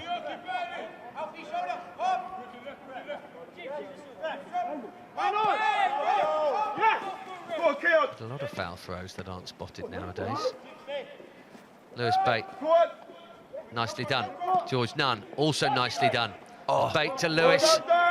And Dane Scarlett kept his balance well to get in the way, but there's definitely a lot more about Chelsea since the restart. We hope it's enough. It may not be with a two-goal head start to a given Spurs, but this is much more like it. No, Andy will be really pleased with this opening sort of 11 minutes of the second half. He won't be with that ball there from Henry Lawrence, and Danny Drinkwater's had to give a free kick away, but it's been much sharper, much brighter. And just need to get that goal to get us back in the game. Lower, don't keep coming. This way! Stay, George. Stop. Marsh, lower. That has had nothing to do since about the 25-minute mark. It's gone out of play, hasn't it? And it has, and that's what you do. I mean, we haven't actually got very tight to the goalkeeper there, but there's no real options for him. We're getting enough people forward to stop him playing them balls, and he's had to kick that out of touch.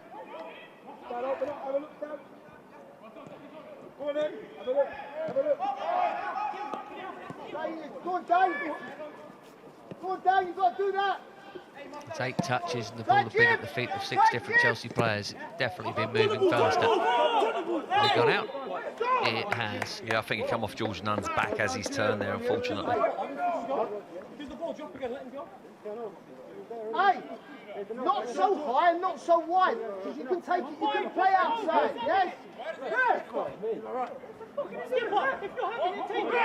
Look, get on with the throw. Apologies again for the language, folks. But, Gianfranco Zola taken his time. Chelsea got it back anyway. Bate. Bert Harris. Weighing up his options. The one he goes for is Livramento. He's in. Good cross. And Marcel Lewis, the smallest boy in the box, got his head to it. Yeah, and because of his size, he's had to push the Marsh in the back there. And to be fair, that's midfielder against him now, and he's one of the smaller players, Marsh as well. But although he got up, there was definitely contact in the back there, and free kick given. Because you create space behind. Dave, if it comes to Jibs, you got to run, yes? Come on, we're playing. Hey, come on. Wayne Burnett give Raylo a run for his money in the Chatterbox Stakes. That's for sure. Don't need me and Tommy tonight. Tottenham's coach. No, but the thing with it is, you know, they're 2-0 up, but you can see him screaming and hollering, and he's not happy with what's gone on in this opening start of the second half. You know, he kind of cajole his boys and keep them motivated and keep them sharp. But as I said, Chelsea at the moment, definitely the better of the two sides. Jibs, open up, Jibs. Jibs, runners! Get in, George! Get in, Jibs! Here's George Nunn. Referee. Penalty. Game on, maybe. Well done, George Nunn. He's committed the Tottenham captain. No tackles Gianfranco blocked. Zola. No tackles blocked, Jibs!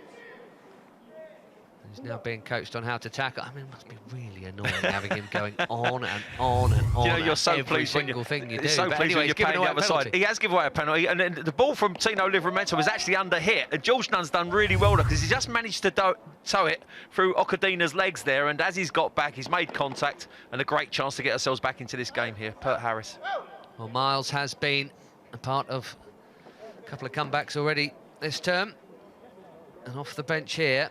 This goes in, there's half an hour to play, and it's a different game.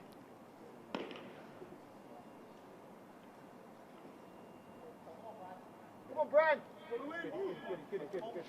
Big moment. Come on, Miles Pert Harris. It's in, it's 2-1, and it is a contest again, Tom. Yes, and it's a goal we deserved after 15 minutes of this second half. Been much, much different. Really put Tottenham to the sword. Played high-tempo football, closed them down when we've actually lost it in that final third. And as I said, well done, George Nunn. Chased the lost cause there, towed it through the defender, got a penalty. We're well back in this game. Right then. This happened a lot. In fact, it happened against Spurs in one of the games last year. Not the one you were talking about earlier, the 0-0, but one of the other ones was a 2-0 down. And I think, if I'm right in saying that 2 Chelsea goals came in 88th and 90th to get a 2-2. There's a lot longer than that here. There were quite a few games last year where that happened. Late goals. One of the Man City games, another 2-2 with them was the same, actually. 2 down, scored 2 late to nick it. At the point, that is. But, plenty of time here. And here's Marcel Lewis. What a ball. That's a brilliant ball in. And it's a brilliant piece of defending as well. Quite often that will get turned into your own net, but it's come out here for a throw. And, well, Andy will be pleased with the reaction for sure here. He will also, being a bit of a stickler, wonder why it's taken half-time again, but it's not the first time it's happened with his side this year or last. There's another foul. Apparently shoulder to shoulder. And look at Colwell battling away here. Now it's Chelsea versus Tottenham. There's a tempo in the game. That's a foul as well on Danu Simmer. And then we're getting around people with Craig. Oh, it's a brilliant little play from Bates. And the tempo of the game's up. And suddenly there's a lot this of is what it 50-50s, means. Tommy. This is Chelsea Spurs, as you rightly said. And see now, and you always think, how come there's suddenly always a 50-50 after a flashpoint? It's because people are closing down more, that's why. So something that was a 70-30 and they wouldn't have bothered, they then go for. I mean, he's caught Danny Drinkwater's arm. I mean, it's not deliberate, but I've seen them give Well, nowadays, that seems to mean very little. It's a great ball. Go on, Tino. Livramento is fast enough. Get in the middle soon, Sudfeld. Marcel Lewis must score, and does it. It is 2-2. Chelsea on the comeback trail. It's been a brilliant second half. As brilliant as the first was disappointing. What a cracking game we got now. And it's that man, Tino Livramento. This ball over the top to him, by the way, is great. He checks out the run. Look, he gets in behind Marcel Lavigne. His first touch is superb. Second touch gets it out of his feet. Then he picks a fantastic pass. It's a tap-in for Marcel Lewis there. But Tino does all the hard work for him, lays it on a plate, and it's a good finish. And as I said, let's give also Andy Myers some credit, because he changed the formation. He actually changed the shape on about the 35th minute. And it's been a totally different game since that point.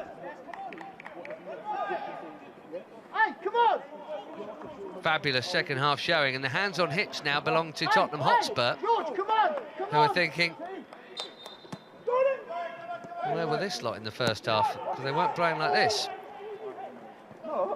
Game on well and truly. What was that, 2 in 4 minutes, I think? Something like that. Another handball. This one he is going to give. Danny Drinkwater just looking a little fractious there for a moment. No stranger to a physical challenge. He'll get stuck in with the best of them. Yeah, listen, this is PL2, but Danny's won the league title, so it's nice to see him getting emotional in these sort of games and knowing what it means. So that's, again, something I like to see. 3.5 minutes it was between the Lavigne penalty and the Lewis equaliser. They love a Desmond, this team. There's another one here at the moment, but you'd fancy there's every chance of more goals. Hopefully not right now. Harvey White for Spurs. It's amazing how often you see a team that had a lead then suddenly get better at this sort of juncture. When that happens, it then swings back the other way because they're not sitting on anything anymore. Or can Chelsea keep the wind in sails? Well done, Marcel Lewis, to get a toe in there ahead of Amole.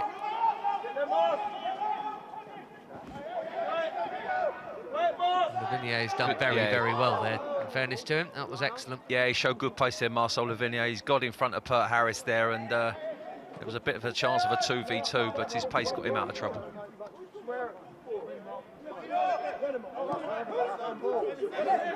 Always worth hanging on for these Chelsea boys. Oh dear, give it away. This should. Oh, no. What a chance. Keeper spilled it, but White will clear. Well, I have to say, that was unbelievable. I mean, it's fallen straight at the feet of the young sub there, Sunut Bell. And he's just tried to knock it past the keeper. And to be fair, the keeper's done really well there and literally snuffed it away. But again, big mistake initially to set up the chance. Cutting in field now is Alfie Devine.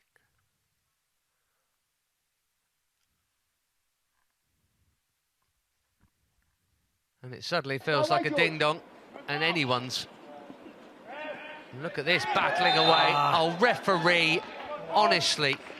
You know when they say you wonder if a referee has played, by the way, the game Henry Lawrence, I'm not so sure if he hasn't sort of dislocated his shoulder here. I'm more worried. The free kick shouldn't have been a free kick for me, but I'm not so sure Henry Lawrence hasn't dislocated his shoulder.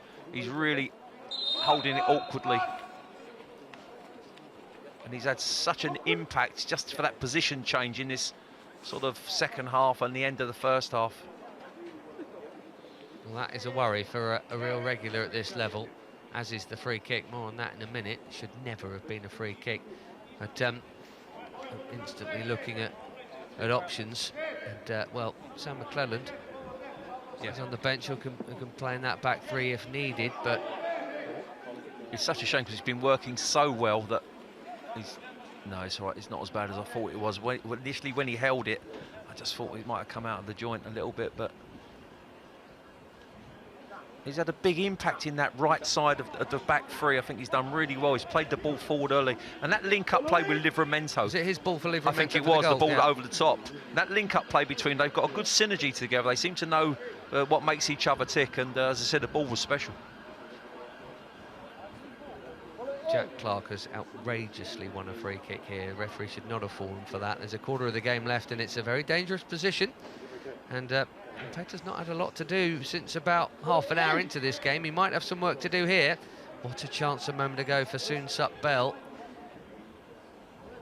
Might get another look at that momentarily. That could have been his big moment. He's normally wonderfully economical. He tends to put away a wonderful percentage of his chances. Let's have a look at this for Spurs then. It's a job well done by the Wall. Harvey White's effort was blocked, so was the follow-up. Well, Wall's done its job twice there. Really brave. It's a big shout, keeper. And by the way, you hear that everywhere. Keon Etete just went, I'm not having any of that. He's 6'4", and I'm not having none of this. Great ball. Livramento here. Open up, George 11. Get out of his way. No, he's killed him there, the young sub. He's actually stood in his space there, but never mind. He'll learn. Bait.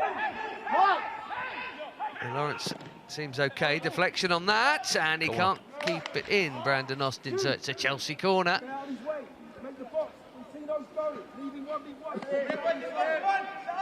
if you were doing something else and you've just tuned in on the fifth stand-up since half-time, well done.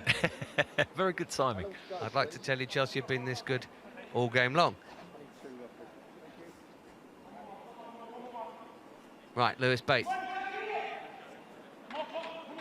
Don't be pinged. Oh, it's a deep one. Too deep. Levi Colwell round the back could not do any more with it than that. Well, that seems to be the ploy with our set pieces, certainly from corners. We tend to eat them deep. We see the chance earlier for Dynel Simu at the far post, and obviously that the same there with Colwell, but that was far deeper and Colwell couldn't get on it at all. But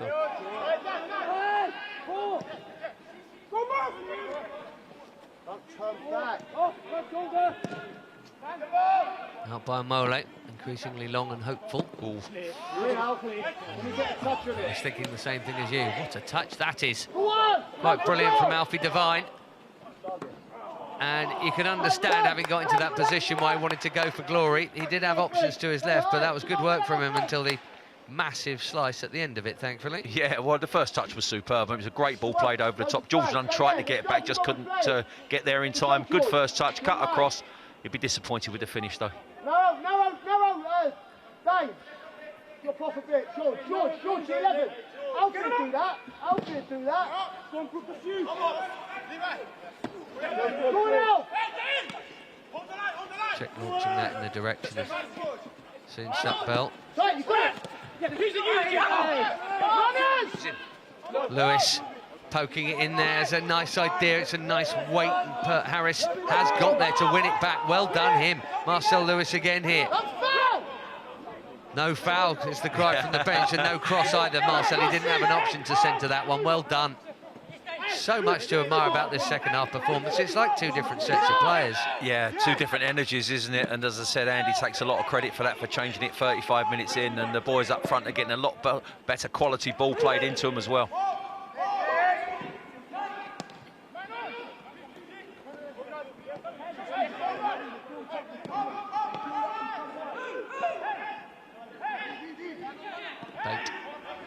We got 19 plus stoppage time.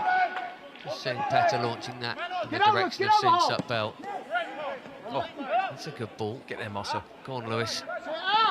Not quite. Just occurred to me that Soon Bell would have been 6 months old when Petter made his Chelsea debut. 6 months, not even crawling, and they're playing on the same pitch tonight. That might be some form of quiz question. Some sort of world record or something, yeah. He had a chance to make his name there, that's for sure, because when the goalkeeper played it at him, I mean, it stuck, and then he just didn't get it out his feet far enough, and the goalkeeper was able to sort of get his hands on it.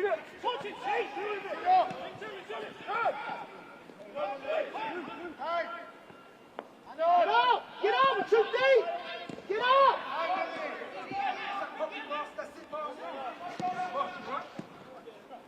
Good, Jack! Spurs just pushing up a bit more now, and that squeeze has almost pinched them something, although it might mean space in behind if Chelsea can nick it. Lavinia coming forward there, and then taking over with Jack Clark, who's been... Oh, steady. Tino, careful. Yeah, that got sent off earlier this season, Tino Livramento, and he just had as good a performance as you could ever wish to see. It was against Derby, he played absolute blinder, and he got a red card right at the end. Well, he just smashed it against the wall, and it's come back and hit the Tottenham player. He's going to have a word with him. Oh, he's going to book a yellow card. It's a silly booking. I was more concerned with Bate, because I thought if he dives in there, he's just got a yellow card for a rash challenge, and he pulled out the challenge, and although he went over, I didn't really think it was a free kick. But that's a silly yellow card. Organisation required, and Petter will be helping out in that regard, I'm sure.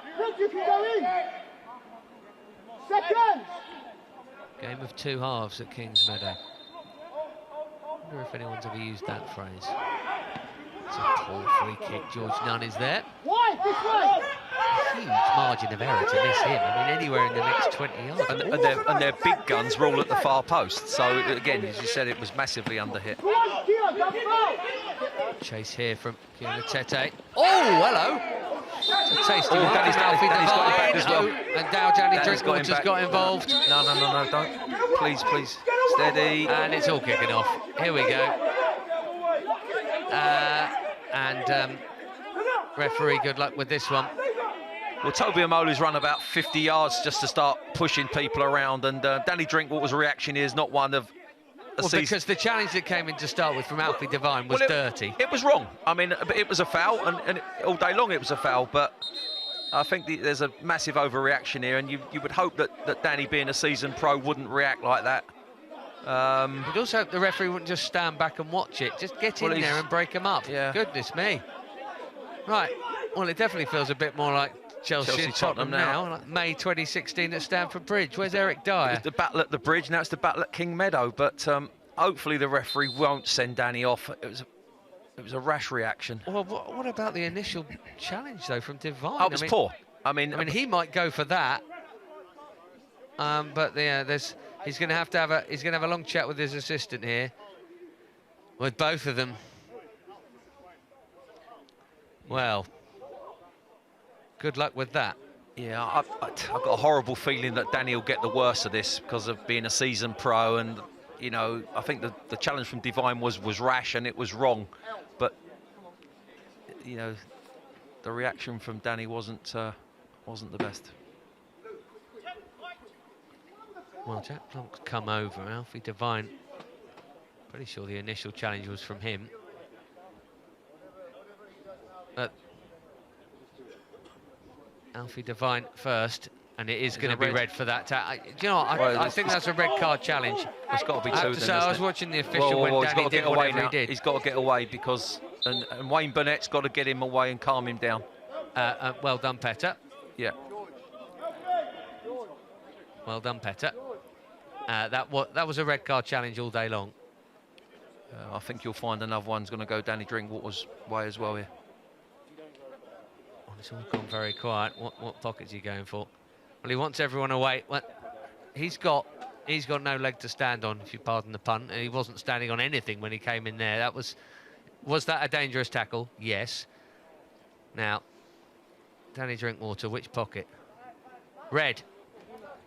10 v 10 for the last 14 minutes plus stoppage time. He came in and he didn't like the challenge he saw, but it doesn't mean he can do what he did either. No, it was poor all round. I mean, I've got no sympathy with, certainly with the first one, Alfie Devine. It was a very rash challenge. But as I said, then you'd hope that Danny would react as a seasoned pro, and but he didn't, and he gets a red card for his troubles. And disappointment element of the game, because it's been a real good second half, and Danny's played his part in that. There'll be a bit more space now. Some reorganisation to do. Let's just have a look at it again here. This is not a good challenge coming in here. You can't go in like that. But you can't do that either. No, you can't, and that's... Both were wrong.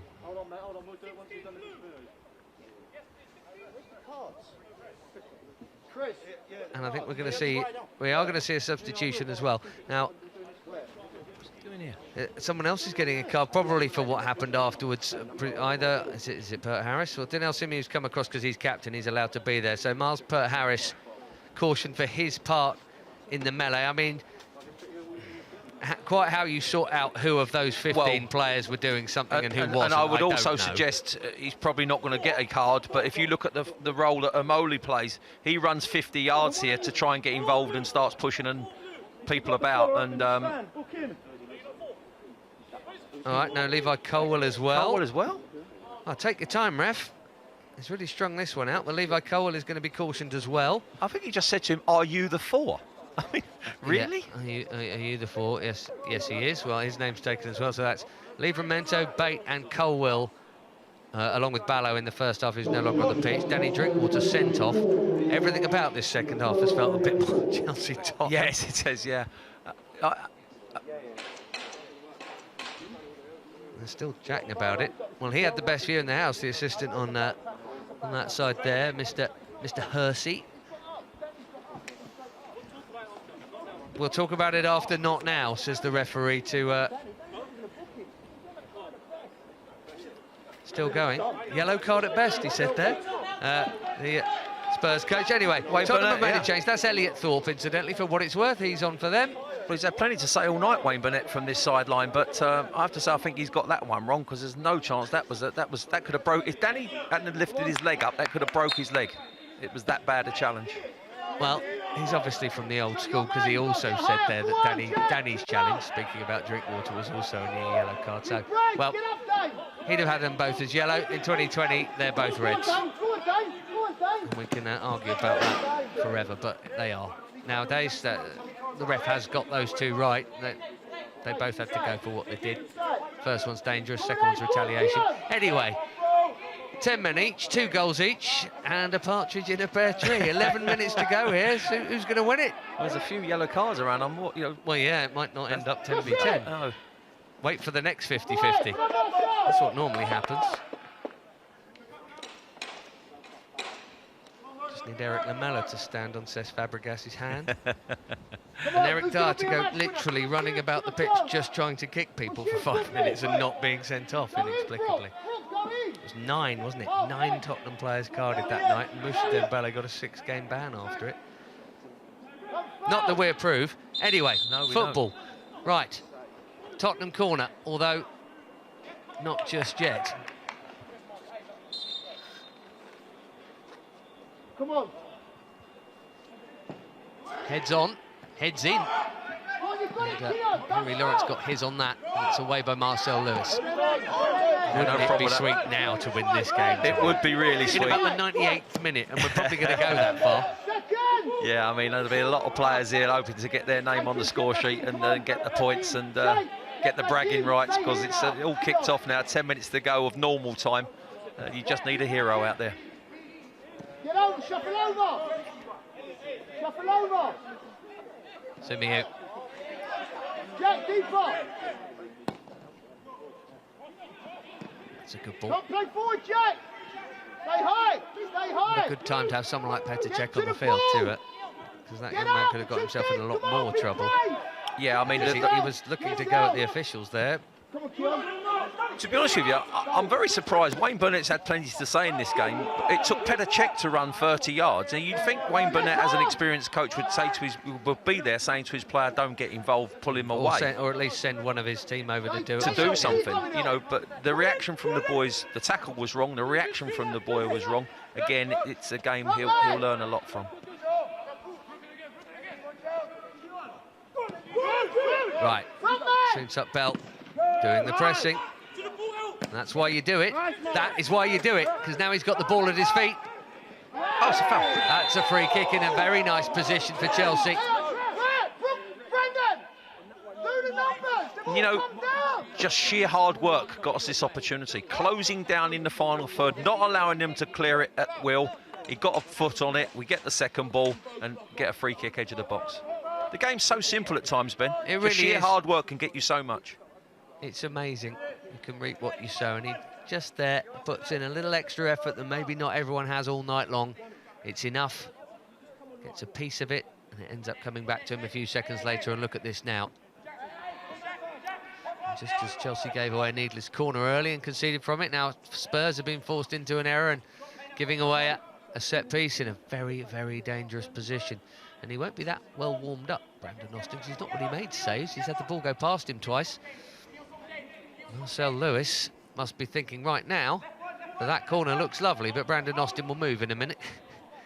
But still, even now, doesn't look the biggest wall. No, it's a really nice distance. Top left here. Really nice distance. Come on, Marcel Lewis, in it goes. Too much. No, just too much on it. And he's disappointed. Yeah, I think he was licking his lips on that occasion. I think he really saw that space that you and I both saw, but unfortunately just got too much on it.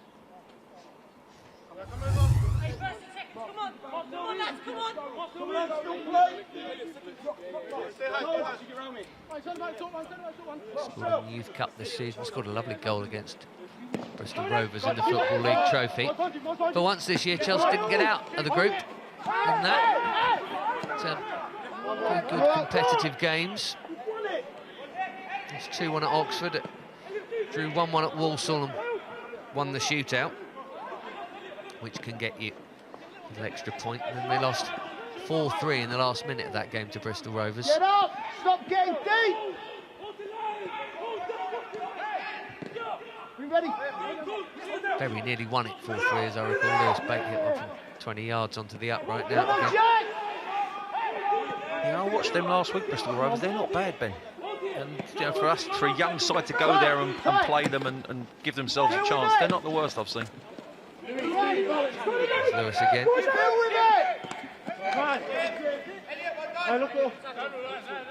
Levi, drop! Get Jules to drop too. Drop, Levi. Good boy. Pert Harris got his head on it. Well played, George Nunn. Come on, Jack. Bait to Pert Harris, just behind him, but the attack is still there. Oh, no, it's not on. Tackle. Get Well out. done, Nunn. Great ball. That's a better ball. Pert Harris to Tino Livramento. Get out. Mark Brooklyn. And Henry Lawrence. Crossing chance, maybe. take the corner instead as Livramento goes into the hoardings.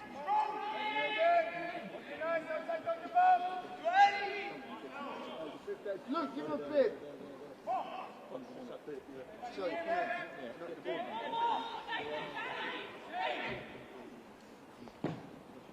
Deep again. Oh, the volley was on for Pert Harris. Genius bit of control. Get out to the ball, don't foul. Get out. Colwell. Henry Lawrence again. Go on. Henry Lawrence! Oh my word, what a goal that would have been. Well, he's got... God, that looked good when he hit it. Oh, he got the winner a few weeks ago against Leicester. What a strike this is. I thought this was in all day long. He sized it up. He had first touch out of his feet, second touch, has a look and goes, no, I'm going to give this a smash.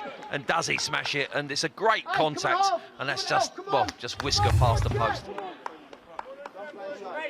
Even seeing that the third time, I still don't know can't believe how it hasn't gone in. Come on, hey, Jim.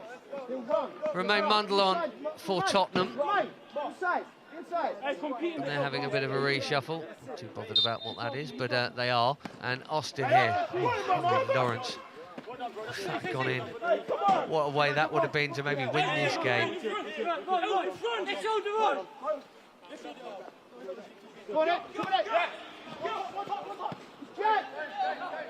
Could not have hit it any sweeter. I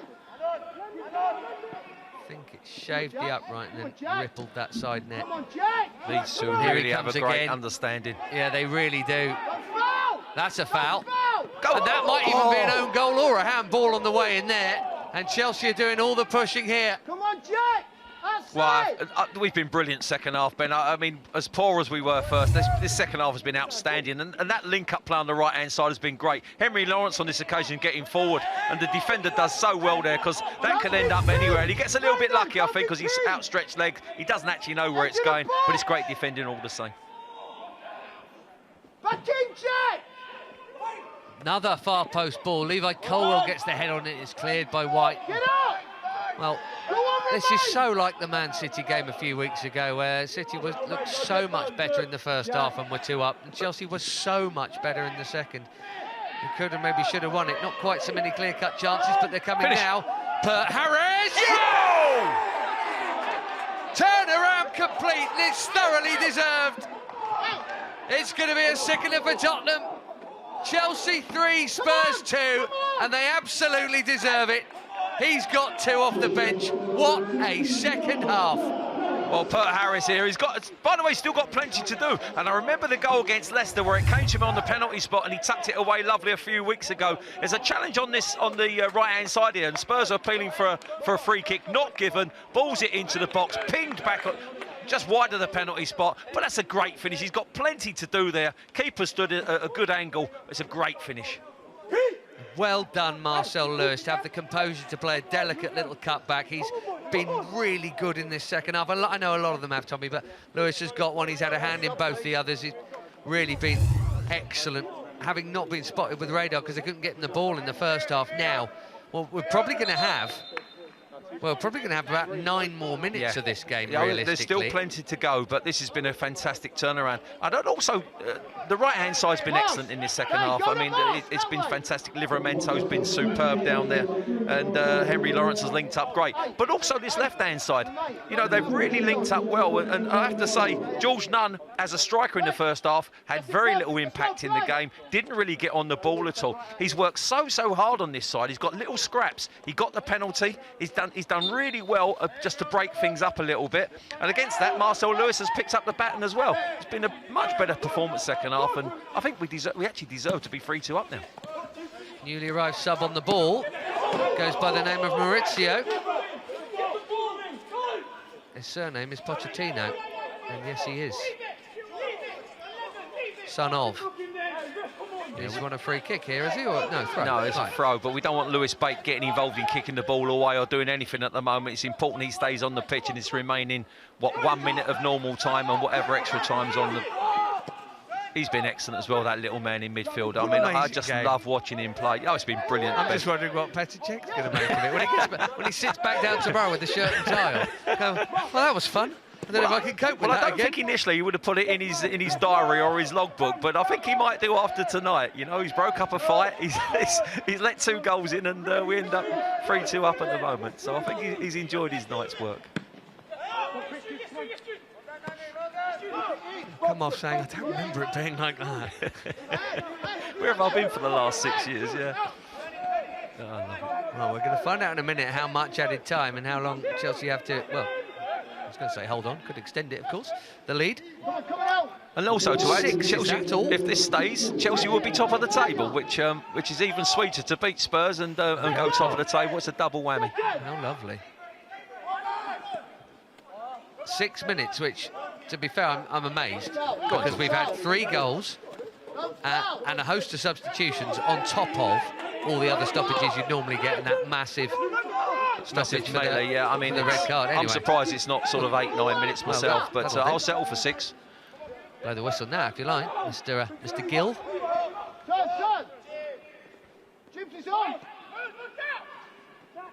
Go on, Lewis Bate, well done for pulling out just in time. Now, Jack Clark's been good for Spurs. Oh, that's going to be a foul, though. Levi, don't stick Just a leg don't out. do it. That's a lazy leg. It is. He's been cautioned as well. I don't suggest for a minute that would bring another yellow card, but even less reason to do it. It was just so right. It was a sort of almost an afterthought. Just leave him. What's the worst that could happen? Probably something slightly less dangerous than this free kick. Yeah.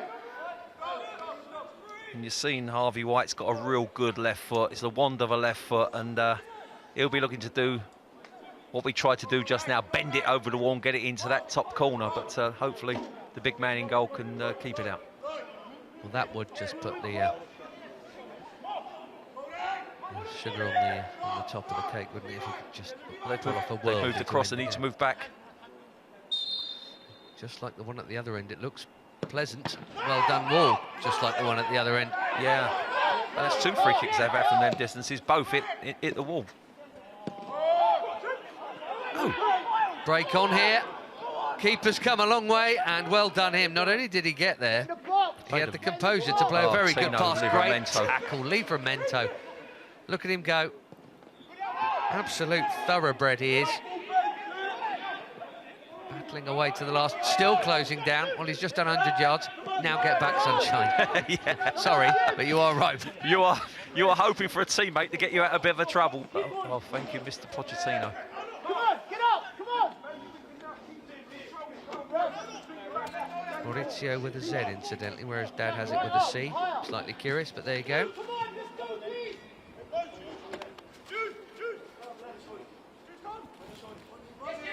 Sure, we're not going to see Dad again. It's very quiet, noticeable by his absence. Whichever Manchester job comes up first, I suppose. Andy Myers. Now. Oh, yes. Well, it's going to be fun, isn't it? Is George Nunn, absolutely fair point you make on him, actually. A fish slightly out of water playing on the left, and he's done absolutely, it's been his best performance in a PL2 game for my money, George Nunn, and it's been when he's not been at centre forward, and he's gunning back now to help out the defensive effort here. Simeon wins another header, and anywhere will do, Lewis Bate. 3 of the added 6 gone.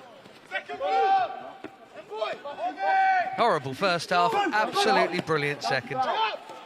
Oh, that's worked out nicely. Clever lead by Bate, soon Sup Bell back to Bate to finish it off. Lewis Bate, little scoop, go on. Oh no, Peter Harris for the hat-trick in the win, and he scuffed it. Well, again, it's Bate. I mean, he's so enthusiastic. He's got so much energy. He pulls out of that, and rightly so. And the ball gets played into him. Sells a lovely little dummy here. Tries to set up Peter Harris at the far post. Just absolutely tries to knock the skin out of it. Should have just more technique and in the back of the net. But great run again from Bate from midfield. It's better than that, Peter Harris. That's a real disappointment. I just think he tries to hit it too hard. You're right. You know, it's probably a sort of celebratory. I'm going to smash this. Yeah, we're going to celebrate a hat-trick against Spurs and just guide it in. Pochettino floats it in and straight at the safest hands on the field. No clean sheet for Petter, but a win against Spurs, hopefully. That'll do. Wonder if it's whetted the appetite. Got Morecambe in the cup in January. Tino is just teasing them down. How good is that? That is just what you need. He is 4.5 unplayable at times. He really is. He's got better and better every time I've seen him. His energy levels are there for everyone to see, but his ability and his pace is frightening. He just suckered them into that challenge there, and just to kill a bit more time. Well, tonight it's all about beating Tottenham. The bonus of going top of the league is lovely. If the bigger picture is development, you wouldn't be hugely surprised if at some point the next cab off the rank might be Tino Livramento, especially with Tariq Lamptey going, and you can see how well he's done at Brighton, so well done him, and that's a big call he's made there, and clearly a good decision for his career. There is a certain Reece James in the team, but, you know, it might be something that'll be looked at some point. You never know what'll happen with injuries and cup runs. Well, you've just made the point, whilst you pay your respects to Morecambe, you play a good enough team to beat them. Why wouldn't you give the boy a chance? Even if you bring him on, if you're 2 or 3 up, bring him on and put him on the bench and give him some game time in the first team. He won't disappoint. He's got a lot of ability, the boy. Here's Soonsup Bell. Turned into traffic. And that'll do, because he's won the free kick, and that should do it, because the 6 minutes are nearly up, and Chelsea going top of the league. Way by beating Spurs. Double way. Wayne Burnett's asking how long. Not long enough, Wayne, unfortunately. Well, much as I'd like this to go on all night, it'll be a pleasure that he can shut up. Goodness me. Here's Pert Harris, who has played a very big part in this comeback. You know, you're looking just to kill time there. Lewis Bate has played a great little ball. I mean, it's a nothing ball, but he's played a great little... He's seen an option, played the ball in behind. We end up getting a corner. We're killing more time. He's such an intelligent little man.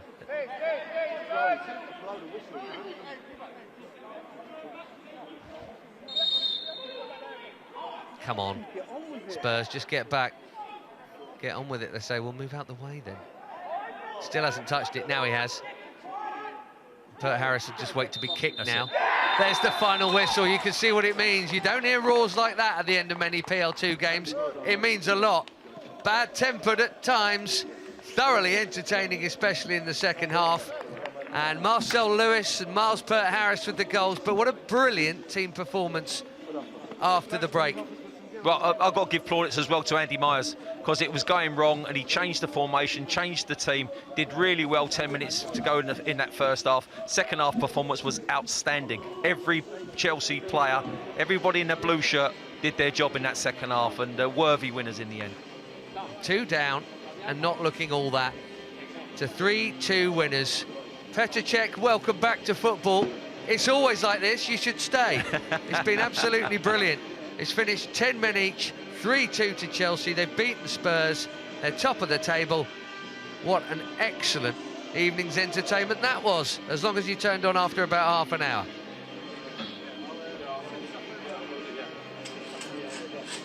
Let's just have a quick recap then of the main moments. Tottenham in front early, Tommy. Yeah, they were. It was a scrappy goal. Ball got headed over the top. Chelsea defenders didn't react. Their captain, the right-back, Okadina, did quicker than everyone else, slid it under Petr Cech, and I think 2 minutes in wasn't the start we wanted. And this was a ball fizzed in, no pressure on him, and maybe not enough on the scorer. Dane Scarlett, still a great header, to be fair, and that had them 2 up. And at that point, Tommy, really, they deserved it, because Chelsea hadn't got started at all. By far the better side, and Chelsea were getting nowhere near them. But as I said, the remaining part of the game was superb. This is George Nunn here. Again, he's chased the ball was under hit from Tino Livramento, but he's got in front of the defender, made him make a rash challenge. He just toes it through his legs there, gets in front of him, gets his body there. Definite penalty. Miles Pert Harris on as part of the double half-time change. Tucked away that penalty to start the comeback. Go on, Jack. And then came behind you. this. The ball is fantastic, the run is fantastic, the touch is fantastic, and the setup play is fantastic. It's a worldie of a goal. You can play all the sexy football you like. That's a simple ball over the top, a daring run from Livramento, and a lovely finish. Henry Lawrence, well done him, as well as Livramento, and Marcel Lewis on the end of it. Then came this horrible challenge from Alfie Devine, and a not very impressed reaction, or indeed impressive reaction, unfortunately, from a senior pro in Danny Drinkwater. Both of them saw red for it after quite the melee that took a while to separate. But the game would have a winning goal. Yeah, and that's the challenge they were complaining about on the right-hand side. But there's a great awareness again from Lewis. He pulls it back, and that's a fantastic finish from Pert Harris. I mean, I've got to say, he's got plenty to do there. The goalkeeper's got a good angle on him, but it's a great finish into the corner, and what a lovely way to end the game.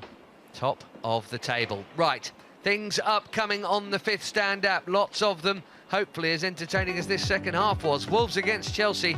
Here's a 6 o'clock kickoff tomorrow. You can join the Matchday Live team from 4:50.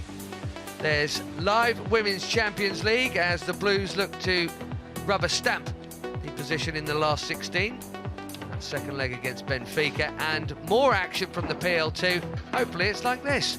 It's another home game. It's the last match, in fact, before the Christmas break. Manchester United, noon on Friday is the time for that. Well, what an evening's entertainment we've had here. Chelsea are top of the league in the PL2. The reigning champs up on top again, having beaten Spurs in a game that had a bit of everything, including Petr Cech. From Tommy Langley and I, it's good night.